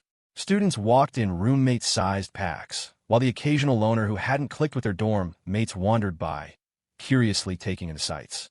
"Wow," Rex said, impressed. "For the first time, I'm thinking all that studying was worth it. I heard the lower-ranked schools are tiny and run down. But look at CPI, this place is huge. I'll have bragging rights for sure." I saw on the subreddit that a big campus isn't always a good thing," Ned mumbled. "For an 8 a.m. class, if your dorm is on the other side of campus, it could be like a 15-minute walk." Leo wasn't listening. His attention was fixed on a public bench across from the men's dorm. He squinted, a strange sense of familiarity and an unexplainable flutter in his chest. Weird, he thought. Am I having feelings for a public bench? He had no idea that just last night, that very bench had become the scene of a crime of passion. Soon, the four of them arrived at the classroom for the meeting. They discovered it wasn't just for their class, Finance Section 1, but also for Section 2, since both were assigned the same freshman advisor. So, Isabelle will be here too? Leo rubbed his hands together, a little excited. He really wanted to ask her what else he'd done after he blacked out. The room was still mostly empty. Rex surveyed the seats. "Let's sit in the front," he whispered. "That way, when the girls walk in, they'll see me right away. They'll be stunned to have such a handsome guy in their class." Leo immediately shot him down. "You're an idiot. In a situation like this, you always sit in the back." "Why?" A sly grin spread across Leo's face. "If you're in the front, how are you going to check out all the girls? But if we sit in the back, we get a perfect view of everyone who comes in, front door or back. It's a feast for the eyes." "Whoa, Jaeger, you're a strategic genius." The other three had a collective epiphany.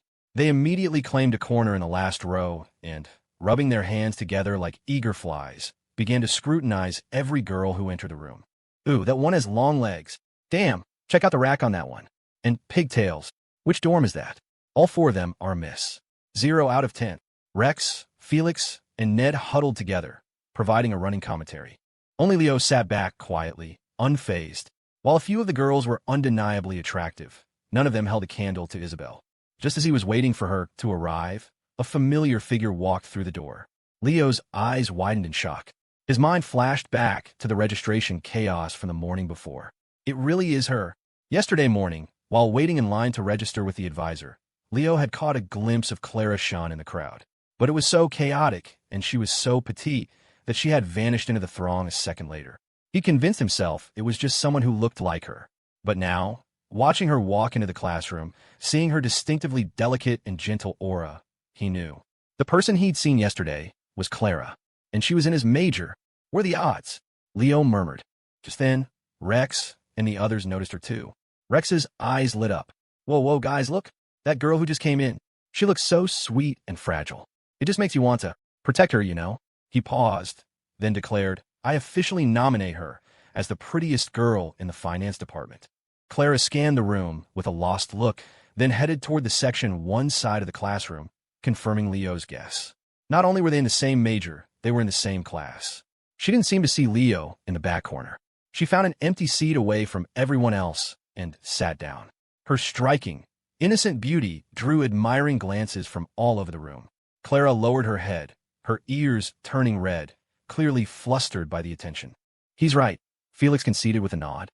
"Her beauty is different from the others. It's very pure, almost ethereal." Then his tone shifted and a sly grin appeared. "However, that's not really my type. I prefer a woman who's mature, understanding, and well-endowed." Ned scratched his head. Me too." Leo rolled his eyes, seeing right through him. "You can cut the act, Felix. The first two were just set up. Well-endowed is what you really meant, wasn't it?" To his surprise, Felix shook his head seriously and adjusted his glasses. "Leo, you're so shallow. Mature and well-endowed with a setup. What I'm really looking for is a woman with a great understanding of how to get undressed." It took Leo, Ned, and Rex a full 2 seconds to process it. Then, realization dawned. Oh, my God. He wasn't saying understanding. He was making a pun. "Felix, you magnificent bastard." The three of them simultaneously gave him a thumbs up. Legend. Just then, Rex looked around and remembered something. "Hey, Jaeger, didn't you say your neighbor was in the finance program too? Is she in one of these sections?" "Yeah, section 2. Well, where is she? Tell her to come hang with us. You guys are so close, and there's an empty seat right here." Leo shook his head. "Not here yet." As the four of them were talking, the noisy classroom suddenly fell silent, followed by a wave of stunned murmurs. "Whoa, she's gorgeous. Prettier than my high school's prom queen, but she looks kind of intimidating. I thought the really pure-looking girl was the best we were going to get, but I was wrong. This one's on another level. My dad wanted me to major in computer science. Thank God I stuck with finance, or I would have missed out on this. Dude, are all the girls at CPI this hot? The girl walking in front of her is pretty cute too, the one with the, big personality. Oh man, I thought all the babes were in the flight attendant or nursing programs. I had no idea the business school was eating this good. All you thirsty guys can back off. What if she's into girls? Because I know I am." This time, it wasn't just the guys talking. Even the girls were floored. The four roommates turned to see what the commotion was about and were equally stunned. Leo, however, wasn't surprised. The girl who had captivated the entire room was, of course, his neighbor. Isabelle walked in with her 3 roommates, her cool gaze sweeping across the classroom. It landed precisely on Leo's location. She looked at him for a long moment, the corners of her eyes softening ever so slightly. Then she followed her roommates to a set of empty seats, and the 4 of them began whispering among themselves. Rex slammed his hand on the desk. Holy crap. Jaeger, Ned, Felix, did you see that? That super pretty girl just looked right at me. She was definitely checking me out. I think I've got a shot. Felix pursed his lips. Rex, you change your mind fast. A minute ago, you were calling that other girl the department beauty. She is the department beauty, Rex said excitedly. But this one is the campus queen. Leo just smiled to himself. He and Rex were sitting right next to each other. Isabelle had obviously been looking at him. She probably hadn't even registered what the guy sitting next to him looked like. Rex definitely had a shot at being the lead clown in a circus. About 5 minutes later, everyone had arrived. The advisor who had handled their registration walked in, and the room quieted down. He cleared his throat and called out 2 names. Zoe Chong, Kevin Liu, please do a head count for your sections and let me know if everyone is here. A guy in the front row stood up and started counting the students on Leo's side. Over with Isabelle, Zoe stood up and began counting the Section 2 students. Everyone understood these were the temporary class representatives. After they both reported that everyone was present, the advisor officially began the meeting. Hello, everyone. My name is Dean Campbell. I'm 33, and I'll be your freshman advisor for the next 4 years for both Finance Section 1 and Section 2. This is our first class meeting, and it has 2 main purposes. First, to go over the details for orientation tomorrow. And second, Chapter 121, when the advisor, Mr. Campbell, officially announced that orientation would begin the next day, Rex slumped in his chair. Who the hell schedules orientation activities on the last big weekend of the summer? He grumbled.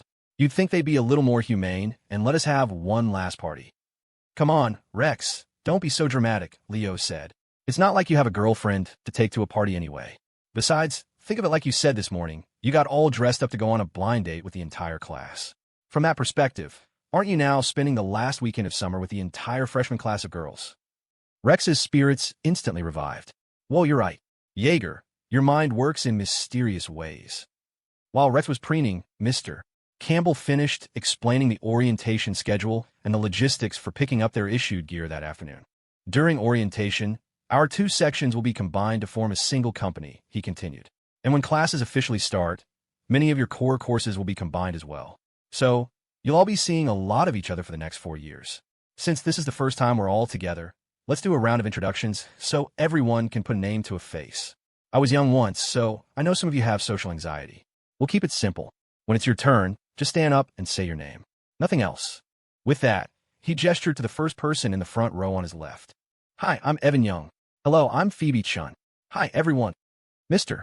Campbell's simple rule was a huge relief for the more introverted students.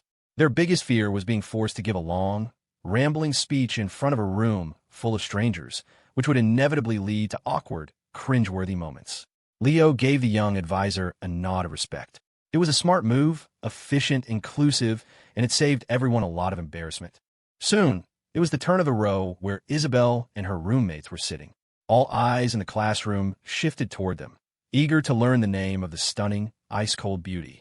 Isabelle stood up, stated her name in a cool, clear voice, and sat back down. Unlike the introductions before hers, the moment she finished, a wave of whispers swept through the room. Rex leaned over to Leo and the others. Isabelle Thornton, he mused. If I'm not mistaken, that's Thornton as in Thornton Industries. That's old money.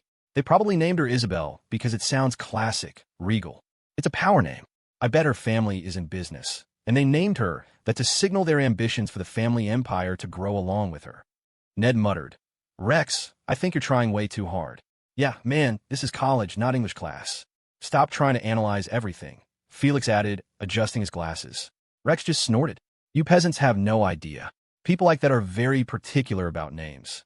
Get a rest, you blowhard. While Ned and Felix were dismissing him, Leo stared at Rex, his mouth slightly agape. They might not know Isabelle's family situation, but Leo did. And this time, Rex's pretentious analysis was shockingly accurate. Her father was Richard Thornton, and his corporate history lined up perfectly with Rex's theory. Leo shot Rex a sidelong glance. The arrogant tryhard actually had some skills. It was true what they said. Some people spend their whole lives overanalyzing everything. Leo then learned the names of Isabelle's roommates. The one with the impressive chest was Zoe Chong. The cute one with her hair in a bun was Haley Xia. And the most plain-looking of the four was Jessie Chiao. Felix murmured, "Leo, I'm very interested in that Zoe Chong." "You'd better be interested in her as a person," Leo shot back, knowing exactly what he meant. Soon, everyone had introduced themselves. Many of the more attractive girls, aware of the male attention, deliberately sat up straighter, showing off their best angles. In college, it was never just the girls who were secretly trying to impress. Rex had already created a mental ranking of the girls in the two sections. Top 1, Isabelle Thornton. Top 2, Clara Shun. Top 3, Zoe Chong. Mr. Campbell clapped his hands contentedly and glanced at his watch. "All right, it's about lunchtime. I've written my contact number on the board. Feel free to reach out anytime if you need anything. My phone is on 24/7, he added with a wry smile. "And please, try not to tell me you're depressed every 5 minutes. I'm not sure my old heart can take it." His final joke got a good laugh from the students. With that, the meeting was dismissed. "All right, boys, let's go hit the dining hall," Rex announced grandly. Time for this young master to sample the quality of CPI's cuisine. As students filed out, some of the bolder guys made their move, approaching the girls they'd been eyeing. A crowd quickly formed around Isabelle, but she seemed to be turning them all down. Clara, on the other hand, was surrounded by several boys asking for her number. Flustered and red-faced, she seemed unable to refuse, giving it to them one by one. Rex scoffed. "TSK, a bunch of impatient amateurs. That's the lowest form of hitting on a girl. A true master, like myself, exudes charm effortlessly and makes the girls come to him." As if on cue, Isabelle, who had been sitting in the front, stood up and began walking directly toward their corner. Rex's eyes widened. He nudged Leo and Felix excitedly. "See? What did I tell you? The #1 beauty, Isabelle Thornton, is coming right for me. My charm is undeniable." Ned and Felix stared dumbfounded. No way. Before Isabelle had even reached them, Rex couldn't contain himself. He flicked his hair and took a few steps forward. "Hello, Miss Thornton." But Isabelle didn't even glance at him. She walked straight past him, stopping directly in front of Leo. Then, as the other 3 roommates stared in utter shock, she gave Leo a small, almost imperceptible smile. "Leo, I'm going to get lunch with my roommates now.